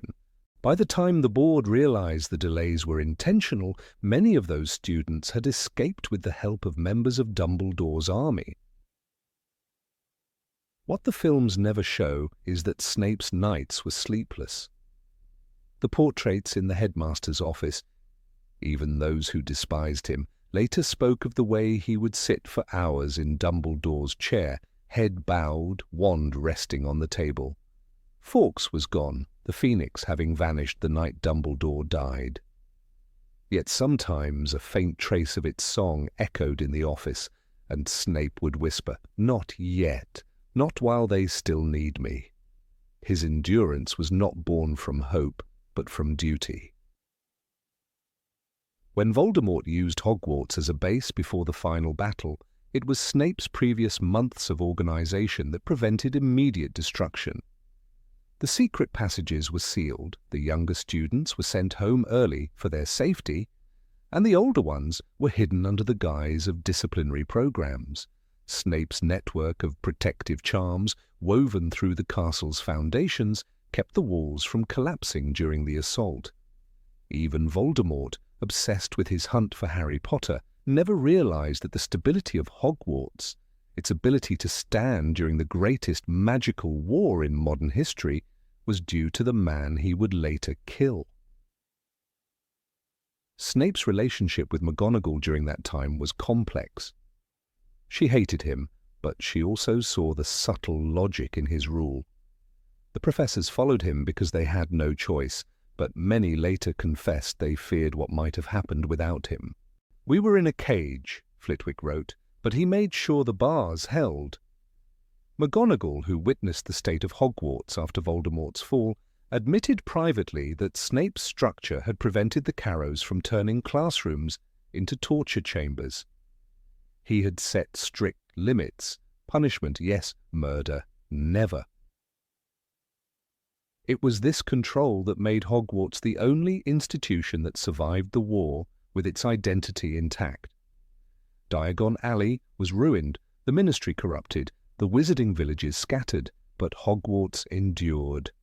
When the final battle began, the castle's magic still obeyed its true spirit. It fought for its students. The very enchantments that protected the defenders during that night of fire and chaos were remnants of Snape's own defensive network.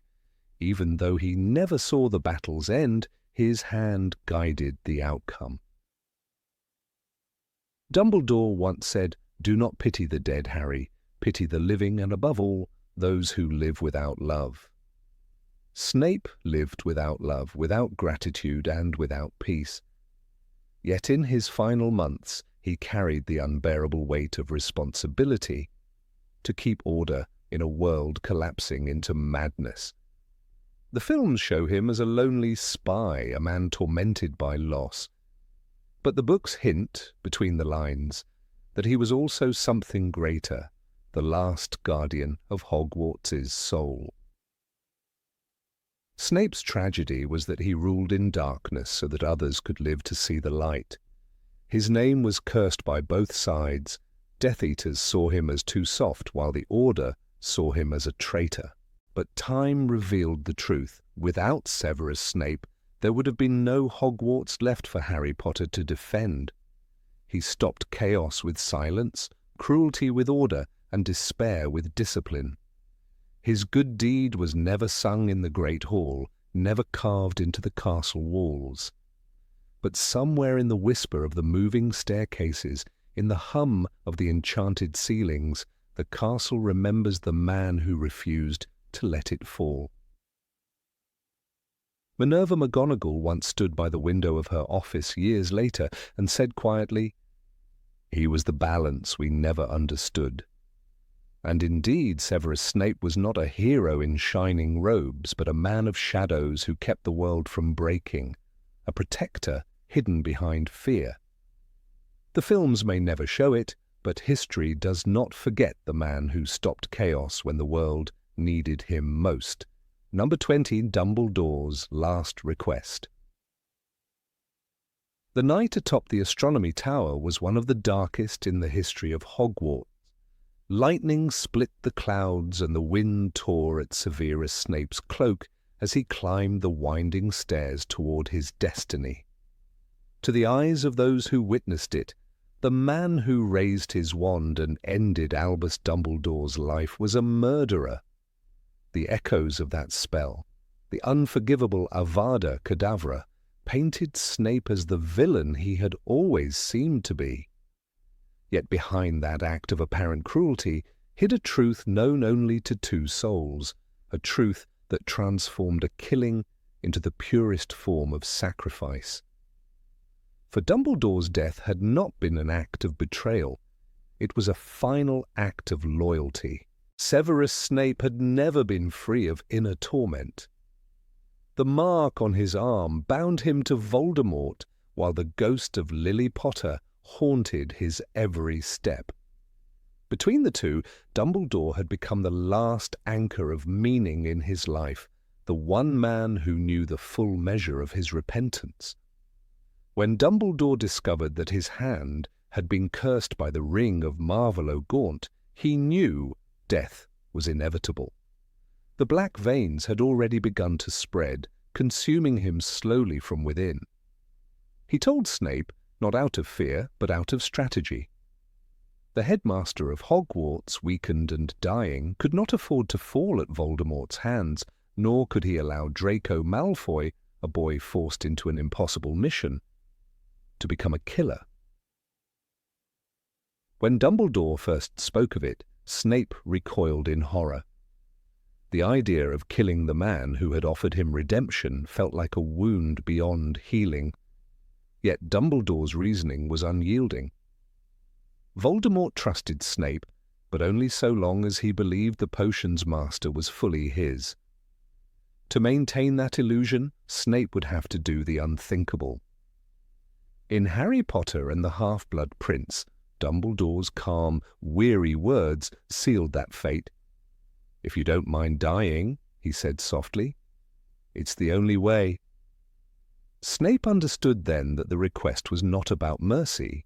It was about the survival of the war effort, about the safety of Harry, and about ensuring that the Death Eaters remained blind to Dumbledore's true plans.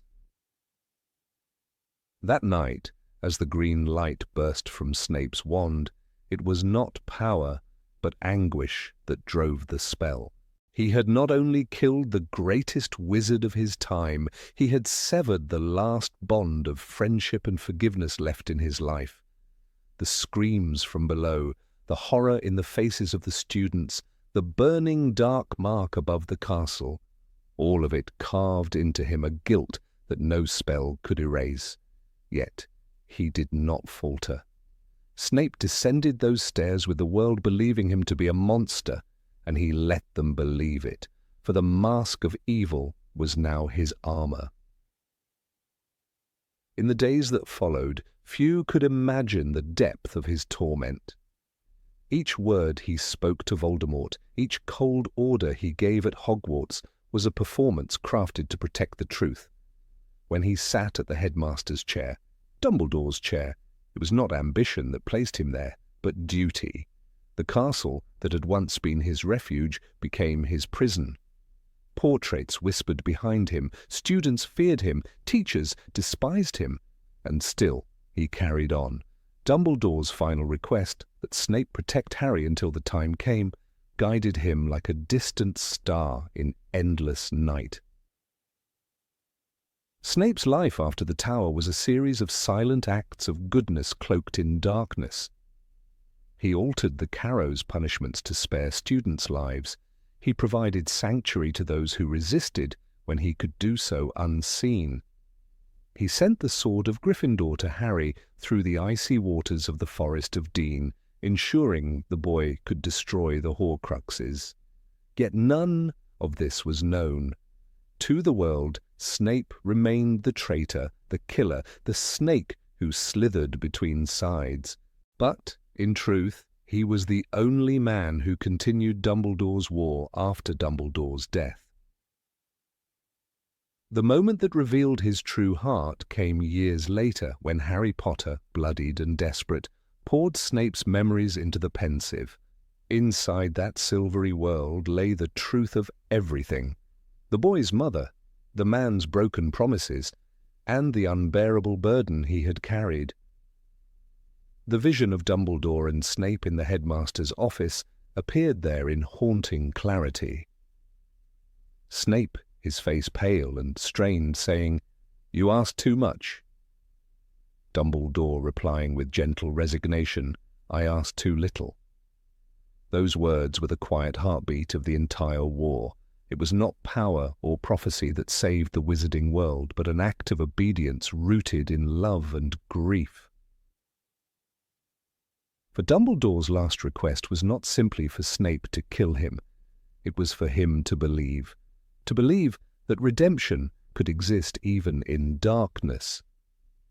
Snape's hand trembled when he raised his wand, not because he feared death, but because he knew he was extinguishing the last light that had guided him.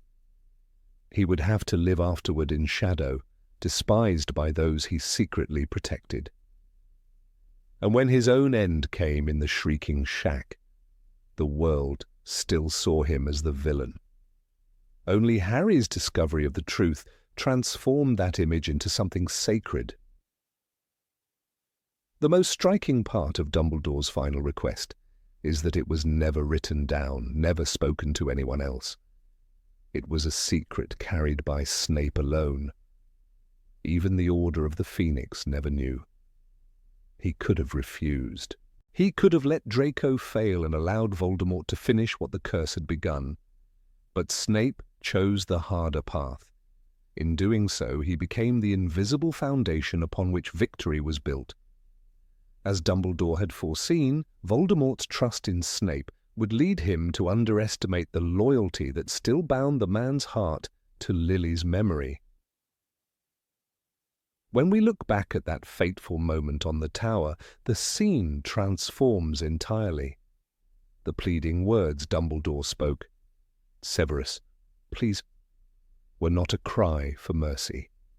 They were a reminder of the promise made months earlier, a signal that the time had come. Snape's expression of cold fury, the very image of hatred, was in truth the mask of a man at war with his soul. The curse that struck Dumbledore down did not come from malice, but from mercy disguised as death. That distinction is what makes Snape's act one of the purest forms of courage in the entire saga. Snape's sacrifice also preserved Harry from a terrible fate. Dumbledore had feared that Voldemort might order Harry to kill him as a test of loyalty. Such an act would have destroyed the boy's soul before his mission even began. By taking that burden upon himself, Snape protected not only Dumbledore's plans but Harry's innocence. He became the unseen guardian of the prophecy's fulfillment. Every cruel act he committed thereafter was calculated to mislead Voldemort, to buy time, and to keep the boy alive long enough to face his destiny. And when Snape met his death at Voldemort's hands, he still did not reveal the truth. He asked Harry only to look at him, to let him see the eyes of Lily one last time. Even then his mind was fixed on love, not vengeance.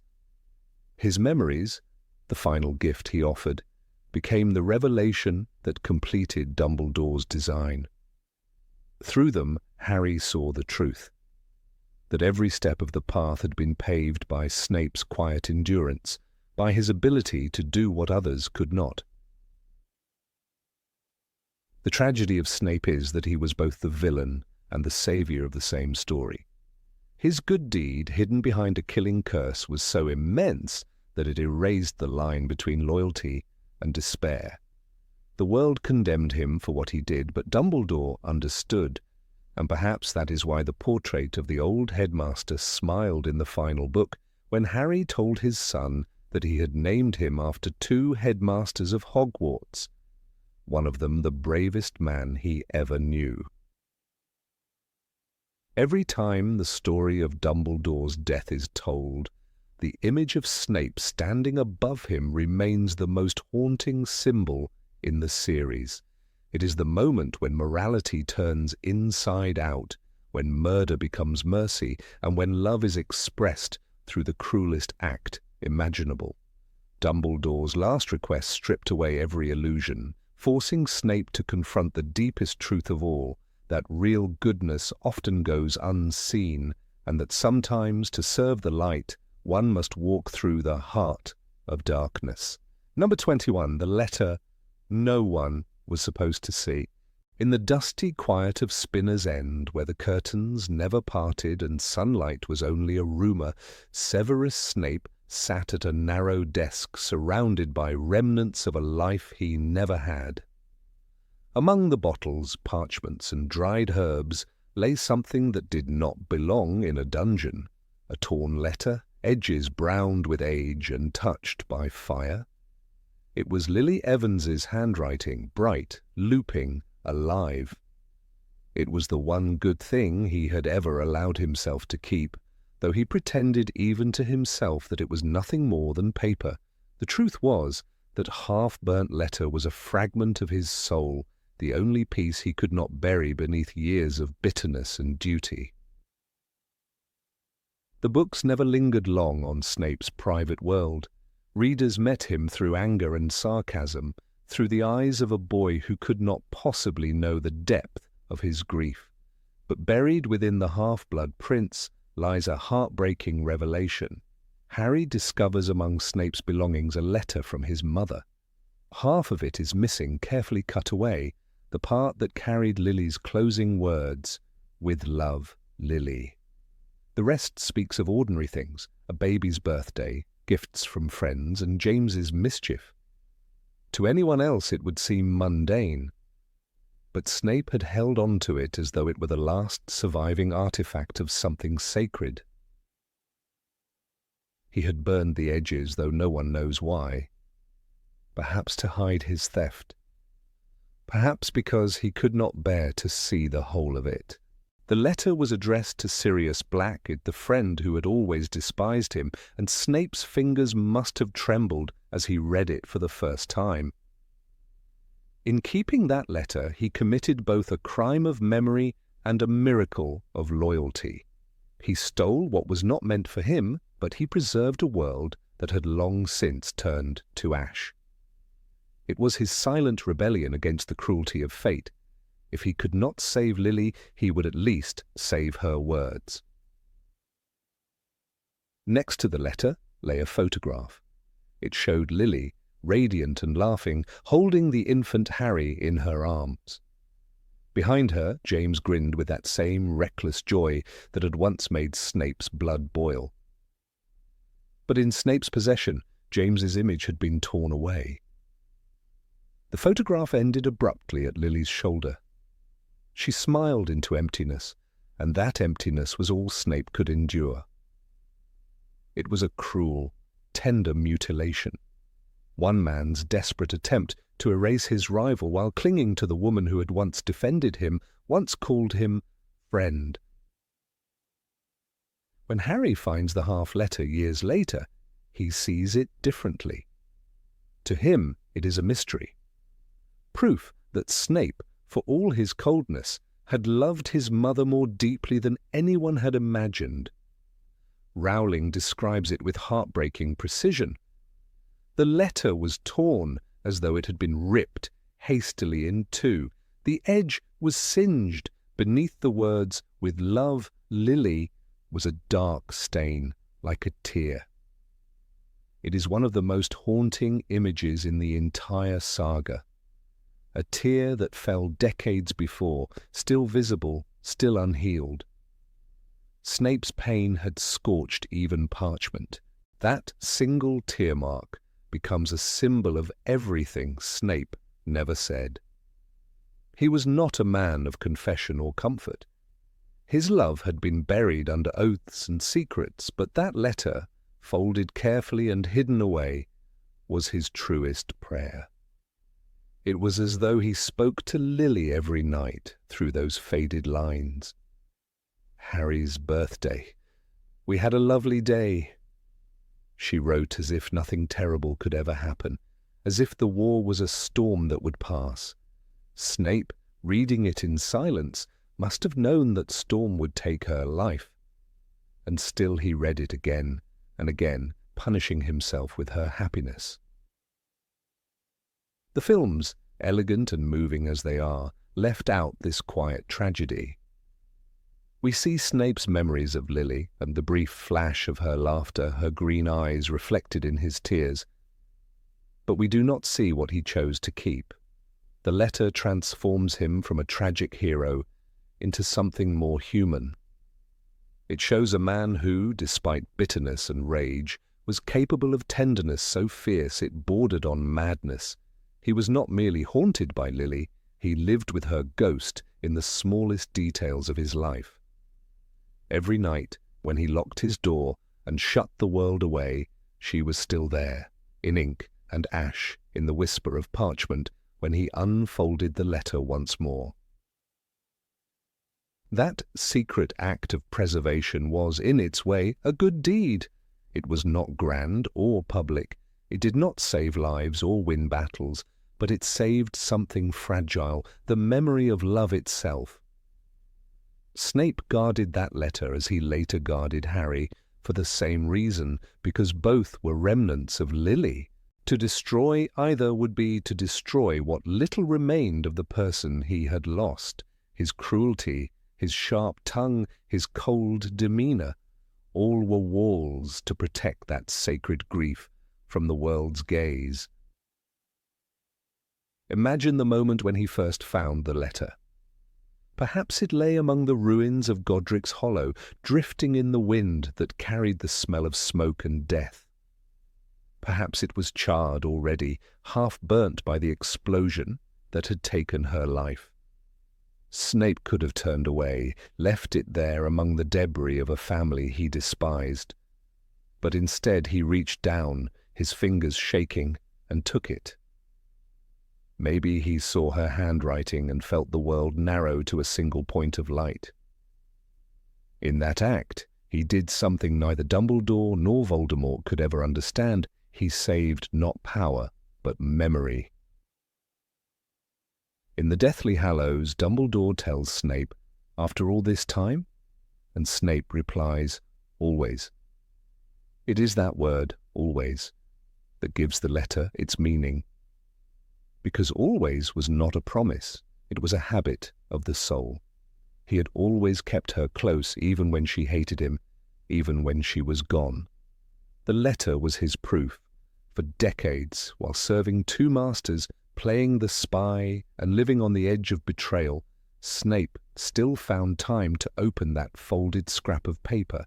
He would run his fingers over her handwriting, trace the burn marks, and remember that once someone had written to a friend with warmth and laughter and signed it with love. The letter also reveals something fragile about Snape's relationship with forgiveness. He could not forgive James for winning Lily's heart, nor himself for losing it. So he created a tiny world in which James did not exist, by tearing him out of the photograph, by burning his name from the edges of Lily's words. It was an illusion, but a merciful one. Within that illusion Lily still lived, smiling only for him. It was not hatred that drove him, it was the desperate need to imagine that she might have loved him too, if only the world had been different. That need bled into every action of his life. When he saved Harry from Quirrell's curse, when he shielded him from Umbridge's punishments, even when he insulted him. It all came from that same wound. Every favor done to the boy was a twisted apology to his mother. Every cruel remark was a punishment he inflicted on himself. The letter, kept hidden all those years, was the unspoken confession behind all his contradictions. He had loved her so fiercely that even the shadow of her handwriting could undo him. When Harry finally holds that torn page, he feels a sorrow he cannot name. For the first time, he sees Snape not as a monster or martyr, but as a man, one who lived every day with a grief so deep it burned holes in paper. That missing half of the letter, cut away by trembling hands, is more eloquent than any declaration of love. It says everything that Snape could never speak aloud. The omission of this scene from the films is one of their most poignant absences. On screen, Snape's redemption arrives in a rush, memories pouring from him as he dies, the truth revealed too late. But the letter shows a quieter, longer redemption, one that unfolded over years of solitude. He was not simply brave in death, he had been brave in love, enduring a kind of emotional exile that no spell could ease. Keeping that letter was not sentimentality. It was endurance, the daily act of holding on to hope even when hope was impossible. If anyone had ever found that letter while Snape lived, he would have destroyed it instantly. It was too personal, too vulnerable, too pure. His enemies would have mocked it, his allies would have pitied him. So he hid it, the way others hide relics of faith. And perhaps that is what it truly was, a relic, a sacred object through which he communed with the only light he had ever known. The letter was his Patronus made flesh, a reminder that his love for Lily was still his guiding star, even when all else had turned to darkness. And somewhere, deep in the silence of his chambers, when the candlelight trembled over parchment and ink, Snape would sometimes close his eyes and see her again. He would hear the echo of her laughter as she wrote those words. He would trace the letters of her name, the only name that had ever meant salvation. And for one fleeting moment, the bitterness would fade. That perhaps was his truest good deed, not the protection of Harry, not the betrayal of Voldemort, but the quiet act of remembering love in a world built on hatred. Number 22, refusing to let Voldemort use children. When Voldemort began gathering his forces for the second time, few people within his circle dared to contradict him. Those who did were silenced or punished. Yet one man managed to resist him from within, Severus Snape. Behind the mask of the loyal Death Eater, there existed a man who performed small acts of defiance so quietly that not even Dumbledore knew their full extent. Among them was one that history almost forgot, Snape's quiet rebellion against Voldemort's demand to recruit children into his army. It was an act of hidden mercy, one that likely saved dozens of young wizards from bloodshed. It happened during the year preceding the fall of the Ministry. Voldemort's control over the wizarding world was growing rapidly, and his paranoia deepened with every victory. He began to fear that Dumbledore's schoolboys could one day become a new resistance. His solution was to corrupt them early, to fill Hogwarts with spies, soldiers, and potential killers. The Dark Lord ordered his inner circle to identify young talents among pure-blood families and initiate them into the cause. For most Death Eaters, it was an honor. For Severus Snape, it was a nightmare he could not allow to happen. He knew better than anyone what happened to children who were drawn into war. He had been one himself, surrounded by dark ideals and illusions of power. He had seen boys like Regulus Black rise and fall, and he had seen the pain it caused their families. When Voldemort's order came, Snape's first instinct was not obedience, but calculation.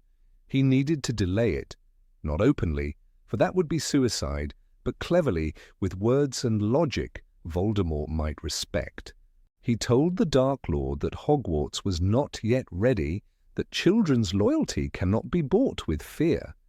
It was not compassion that Voldemort understood, but efficiency, and so Snape spoke his language to save the innocent. In private meetings, he argued that recruiting from the school would expose their plans. The castle, he warned, is watched by ghosts and portraits that answer to Dumbledore. He convinced Voldemort that it was better to let Hogwarts remain a neutral territory, a place to cultivate future allies rather than destroy them. His reasoning worked. The Dark Lord, amused and perhaps a little vain, agreed that the next generation should be trained, not wasted.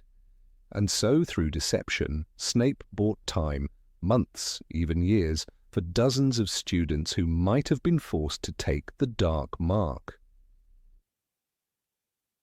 Pottermore once hinted that during his time as headmaster, Snape quietly protected several families associated with Slytherin House. Some of these names later appeared in the Ministry's post-war records: the Montagues, the Flints, the Warringtons. These were families whose sons were expected to join the Death Eaters, yet mysteriously never did. Snape had reported them as under discipline, ill, or expelled for misconduct. He created elaborate cover stories to explain their absence during the war. While the Dark Lord believed these boys were being punished, Snape was hiding them, sending them to distant relatives, securing safe passage through contacts loyal to Dumbledore, or concealing them in unused chambers beneath the school. A fragment of Dumbledore's notes, never included in the original books but later cited in fan archives, contains the chilling yet noble quote, "Hogwarts is not a battlefield, my lord. It is where we raise the allies of tomorrow, not slaughter them." These words, attributed to Severus Snape during a private council, reveal more about his soul than any memory in the pensive. He stood before Voldemort and dared to speak of mercy, veiled as strategy, wrapped in cold reasoning, but mercy nonetheless. The irony is that many of those he saved never knew it. During his tenure as headmaster, Snape became the embodiment of fear. He insulted students, took points from Gryffindor, and punished the weak to keep up his disguise.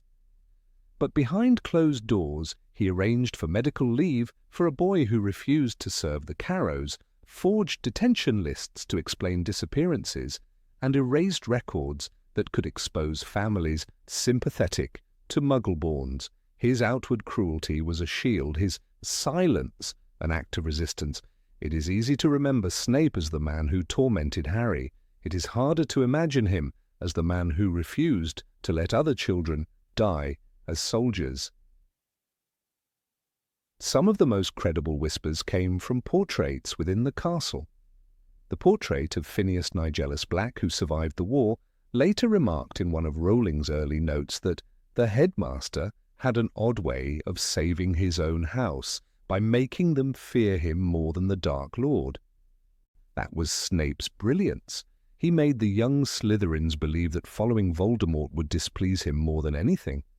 They feared Snape's wrath, not understanding that his cruelty was the only armor he could give them. One particular case, buried in Ministry archives, tells of Cassius Mulciber, the younger brother of a known Death Eater. Cassius vanished from Hogwarts records during the last year of the war. His family assumed he had been recruited. But in 1999, after the fall of Voldemort, it was discovered that Snape had falsified Cassius's expulsion papers and arranged his relocation to a wizarding family in France. Cassius later became a potioneer in Marseille, one of the few surviving Mulcibers not imprisoned in Azkaban. It was, as investigators concluded, an act of quiet defiance. Snape's hidden mercy reached even the corridors of Slytherin itself. When students like Daphne Greengrass or Theodore Nott showed reluctance to participate in the new regime's lessons, Snape punished them harshly in public. But those punishments were, in truth, protection. A detention under Snape's supervision meant safety from the Carrows, who took pleasure in torturing students. By keeping them under his watch, Snape ensured that no harm came to them. The students cursed his name, but he had built a wall around them, a prison that was, paradoxically, also a sanctuary. What made this particular act of goodness so powerful was its invisibility. Snape could never confess it to anyone. Not to McGonagall, not even to Dumbledore's portrait. He operated alone, balancing on the knife's edge between two worlds: the Death Eater's cruelty and Dumbledore's idealism. He saved lives with lies, manipulating both sides until truth itself became his enemy. Yet in the end, those lies preserved what mattered most: the children who would inherit the world after the war. If one reads between the lines of The Deathly Hallows, traces of this hidden story appear. When McGonagall confronts Snape in the Great Hall, she accuses him of allowing children to be crucified by Carrows. But if we look closely, there is no evidence that Snape ever harmed a student himself. In fact, his spells during that duel were defensive, redirecting her attacks rather than retaliating. Even then, he was protecting her and the school. His restraint in that moment is consistent with a man who had already sacrificed his reputation to keep the young safe. Harry himself would never know how deep Snape's deception went. The pensive memories revealed love, guilt, and sacrifice, but not the full scope of his compassion. The boy who once hated him could only see the surface of a story that ran much deeper. Snape's decision to shield Hogwarts youth from the Dark Lord's influence was a secret buried under layers of hostility and misunderstanding. But it was real, and it mattered. Without him, many of those who fought for Hogwarts in the final battle would never have been there to fight at all. It is almost poetic that Voldemort, obsessed with immortality, unknowingly preserved it for others through Snape's defiance. By convincing him that Hogwarts should remain untouched, Snape allowed the castle to survive as a sanctuary long enough for Harry to return. Each student he kept from recruitment became another soul spared from corruption, another light in a world of growing darkness. His methods were not pure, his morality not clean, but his outcome undeniable. He saved children by pretending not to care. When Dumbledore once told Harry, "You must understand Severus was a very brave man," he was speaking not only of Snape's death, but of this silent heroism. Courage is not always found in open defiance or shining heroics. Sometimes it hides in the shadow of obedience, in the quiet decisions that no one will ever praise. Snape's bravery was to say nothing, to appear cruel, and to die despised, knowing that his lies had bought innocence a little more time. The truth is that Snape's story was never about redemption through love alone. It was about the power of hidden goodness, the kind that does not demand recognition. While Voldemort built an empire of fear, Snape built a web of small protections: false reports, forged punishments, secret disappearances. He fought evil not with wands or words, but with patience, intelligence, and a heart that refused to stop caring, even when caring meant suffering. In the end, the world remembered him as a traitor, then as a hero. But perhaps the title he deserved most was Guardian, not of Harry, not of Dumbledore's plan, but of every child who might have been lost to Voldemort's war. Severus Snape, the cold, bitter man in black robe, became in the darkest of times the last protector of innocence. And though the films never showed it, the archives whispered it, and the portraits remembered when the world turned to war, he alone said no. Number 23, the one who stopped a betrayal. In the dim corridors of Grimmauld Place, tension had become a living thing. It clung to the walls and followed every whispered conversation. After the disastrous battle at the Department of Mysteries, the Order of the Phoenix was fractured, not by wounds or deaths, but by suspicion. Someone, it seemed, had been passing information to the Death Eaters. The ambush that cost Sirius Black his life could not have happened by chance. Dumbledore remained calm, insisting that truth would surface in time, but others, especially Moody and Kingsley, began to see shadows even among their own. And at the centre of those suspicions, as always, stood Severus Snape. Snape had been used to being hated. He wore it like armour. But this was different. The Order's meetings grew colder whenever he entered the room. Conversations stopped mid-sentence. Tonks avoided his eyes. Even Lupin, his reluctant ally, seemed uncertain. The trust that Dumbledore had demanded of his followers began to fracture under the weight of fear. For Voldemort was growing stronger, and every bit of leaked information meant lives lost. In those days, Snape could have turned his back on them all, retreated into the cold comfort of the shadows where he worked best. But he did not. Instead, he began to listen more carefully to every word, every hesitation, and in the flickering light of Grimmauld Place, he decided to find the traitor himself. No one asked him to do it. In fact, Dumbledore didn't even know. The headmaster was already burdened with the aftermath of the prophecy and the Ministry's denial of Voldemort's return.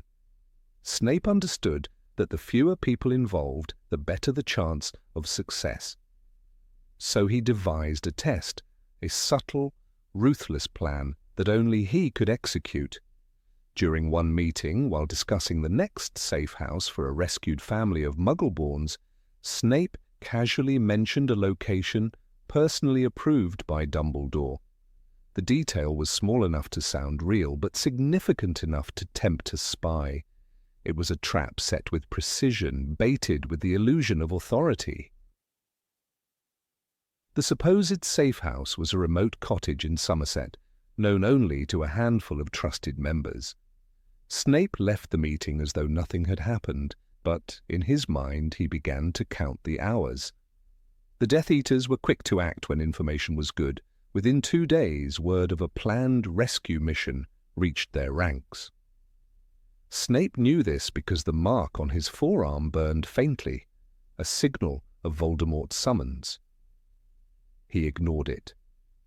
Instead, he sent word through Dumbledore's network that the family had been relocated to a different site. The Somerset cottage remained empty, guarded only by enchantments that would record any attempt to break them. 3 nights later, the wards flickered. Someone had tried to access the location using Order credentials. Snape was there before dawn, concealed under the shroud of an invisibility charm. He found the intruder, Emmeline Vance's assistant, a minor courier named Michael Ross, who had been recruited months earlier to handle coded letters. Ross was no Death Eater. He was weak, desperate, and frightened. The Dark Lord had found him through a captured owl, offering protection in exchange for secrets. It was Ross who had leaked the Department of Mysteries operation. It was Ross who had caused Sirius's death. And now it was Snape who stood behind him in silence, wand raised, face expressionless. Snape did not kill him. That was not his way, not anymore. Instead, he stunned the man and bound him in silence, erasing traces of dark magic from the area before calling in Kingsley and Lupin. When they arrived, their faces were pale. Lupin could hardly speak when he realized what Snape had done. The evidence was undeniable: the burned communication rune on Ross's arm, the stolen parchment with falsified order messages. Lupin later wrote in his private report, "If not for Severus, the Order would have been destroyed from within. He saved us all, even though we did not deserve his loyalty." Dumbledore's reaction was telling. When he heard the full story, he did not praise Snape, nor did he reprimand him for acting independently. He only said quietly, "I trust you understood what you were risking." Snape simply inclined his head. He had not done it for recognition. In truth, he expected none. The others might believe him a murderer, a spy, a snake in human form, but he knew that saving the Order was the only thing that mattered. It was his penance for a lifetime of betrayal. Years later, this incident was nearly forgotten, buried beneath the avalanche of darker events that followed: the fall of Dumbledore, the return of Voldemort to full power, and Snape's ultimate double life as headmaster of Hogwarts. But among those who were there, the story survived. Lupin mentioned it in his notes to Harry after the war, describing the night Snape uncovered the leak. "It was not heroism as the world imagines it," he wrote. "There were no witnesses, no glory, only the quiet certainty that he had done what had to be done." The irony, of course, was that this act of loyalty remained invisible to those who might have needed to see it most. Harry at the time still hated Snape with a burning passion. He saw only the sneers, the cruel remarks, the endless suspicion. He could not have known that the same man he despised was silently holding the Order together, ensuring that Voldemort's infiltration failed. It was yet another example of Snape's life lived in secrecy, doing good that no one would ever acknowledge. Snape's trap also changed something within the Order itself. Once the traitor was exposed, a fragile unity returned. People spoke to one another again. Tonks smiled at him briefly. Moody muttered that the greasy git might done one thing right. Lupin, in particular, began to defend him in discussions, arguing that perhaps they had misjudged his loyalty. Though Snape brushed it aside, there was a trace of relief in his eyes. It was the beginning of a quiet reconciliation, one that would end only with Lupin's death years later at Hogwarts. There is a line in Harry Potter and the Deathly Hallows that seems to echo this unseen act. When Harry looks into Snape's memories, he hears Dumbledore say, "Sometimes we must choose between what is right and what is easy." It was not the first time Snape had made that choice. What he did after the Department of Mysteries was neither easy nor glorious. It was right. He chose to protect people who doubted him, even hated him. That was his strength and his tragedy. Snape's methods were always cold, sometimes cruel, but they were effective. He knew that the fight against Voldemort could not be won with sentiment. It required deception, sacrifice, and precision. And in that hidden operation, feeding false intelligence to unmask a traitor, he demonstrated all three. Perhaps that was why Dumbledore trusted him so absolutely. Snape understood the darkness better than anyone, and yet he used it to protect others rather than destroy. The aftermath of the event left Snape more isolated than ever. Though the Order regained trust in one another, few dared to thank him openly. Gratitude towards Severus Snape was a rare and dangerous thing. He continued to play his role, to sneer and insult, because that was how he survived. But beneath the mask, a quiet sense of justice remained. For a brief moment he had done something purely good, and though no one would sing about it, he remembered. It is said that Lupin kept one fragment of that memory alive. In a note preserved in the reconstructed archives of the Order, he wrote, "Had Severus not acted, the Order would have fallen apart from within. We would have lost faith, and with it, hope. Whatever else history says of him, let this be remembered. He stopped the betrayal." That note was found after Lupin's death, tucked between reports on werewolf relations and battle strategies. It remains one of the few written testimonies acknowledging Snape's hidden heroism. Looking back, it fits the pattern of Snape's life. His greatest deeds were always unseen, misunderstood, or erased. The world remembers the man who killed Dumbledore, not the one who preserved the Order when it was about to implode. Yet, for those who knew the truth, even in whispers, it changed everything. In the eyes of the few who read Lupin's archive, Snape was not merely Dumbledore's double agent. He was the man who saved the rebellion from devouring itself. Perhaps that is what makes his story so haunting. In a world divided by trust and deceit, Severus Snape walked the narrow line between both, sacrificing reputation for redemption. The movies could not show that, the silent nights, the subtle traps, the courage of doing good in secret. But somewhere in the long memory of the Order, his act remained recorded, as Lupin wrote, "He saved us all, even not knowing whether we would ever believe him again." And that was enough. Number 24. Loyalty no one believed in. When the world turned its back on Severus Snape, he did not ask for forgiveness. He could have spoken, could have revealed the truth that his actions were part of a promise made to Albus Dumbledore, but he remained silent. Silence became his last act of loyalty, a weapon sharper than any curse. The films only hinted at this burden, but in the books, Snape's choice is described with an almost painful clarity, a man hated by all, yet protecting the very ones who cursed his name. When Dumbledore fell from the astronomy tower and his body struck the ground below, Hogwarts changed forever. That night, Snape did not flee in fear. He withdrew with purpose, ensuring that the mission Dumbledore had trusted him with would continue, even if it meant his own damnation. In the chaos that followed, Professor McGonagall tried to stop him. She had seen him beside Dumbledore only moments before his death, and she could not believe what her eyes told her. "Why, Severus, why did you do it?" she cried in disbelief, but Snape did not answer. The truth would have torn apart everything Dumbledore had built. If the teachers had known that the headmaster's death was planned, that it was mercy rather than murder, they would never have been able to play their parts convincingly.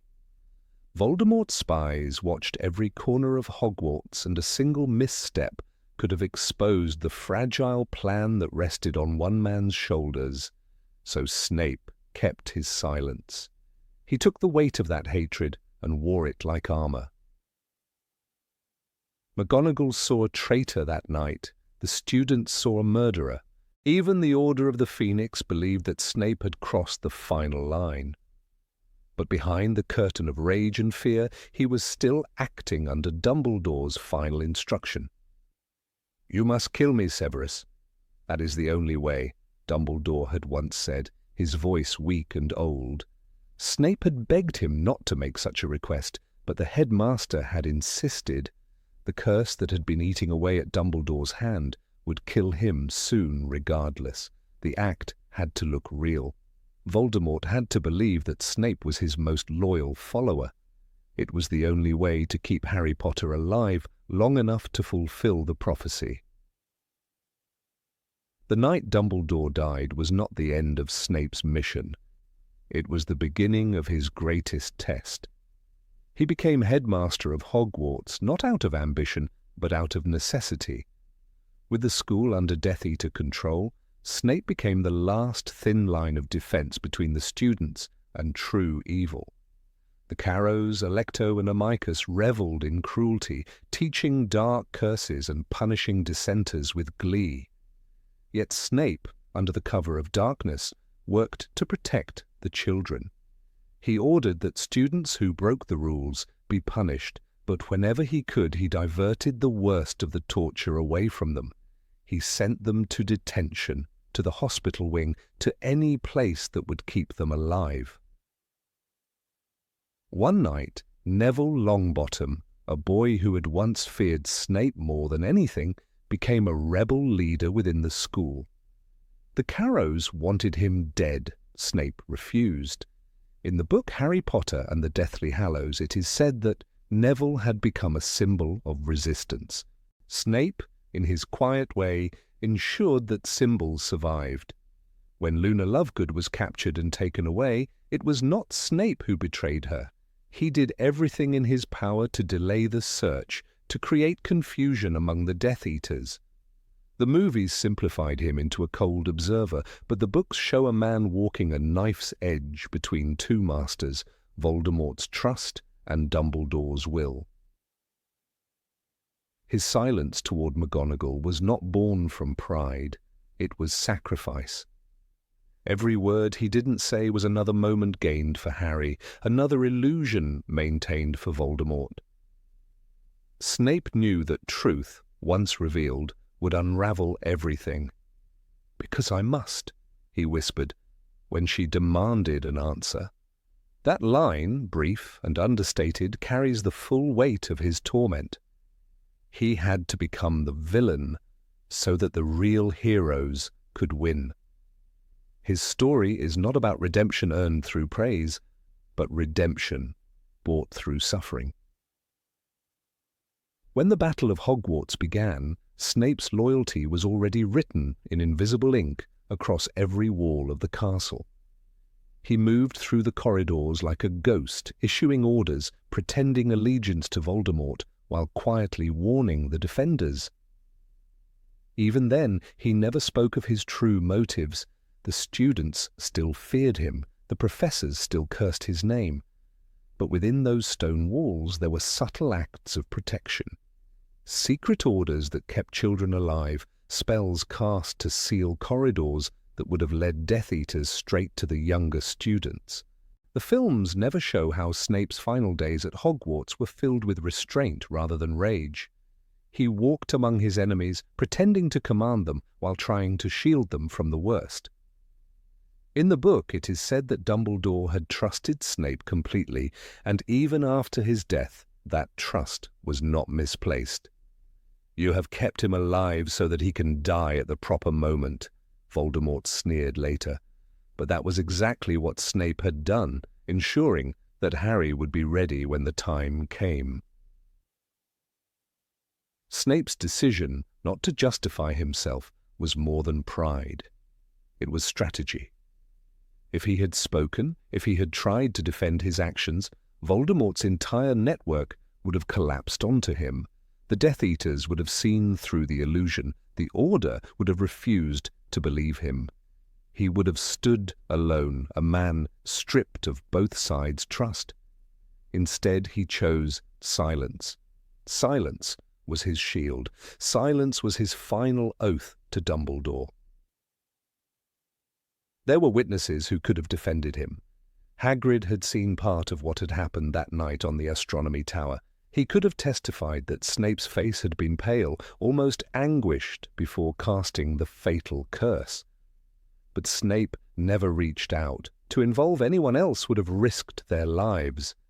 So he let even Hagrid believe he was a murderer. There is a line in the books that captures this perfectly. He did not seek forgiveness, for he did not think he deserved it. That was Snape, a man who carried his guilt like a cross, even when the guilt was not his to bear.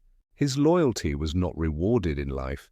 It was mocked, misinterpreted, and despised. Yet even as Voldemort turned against him, Snape did not betray Dumbledore's trust.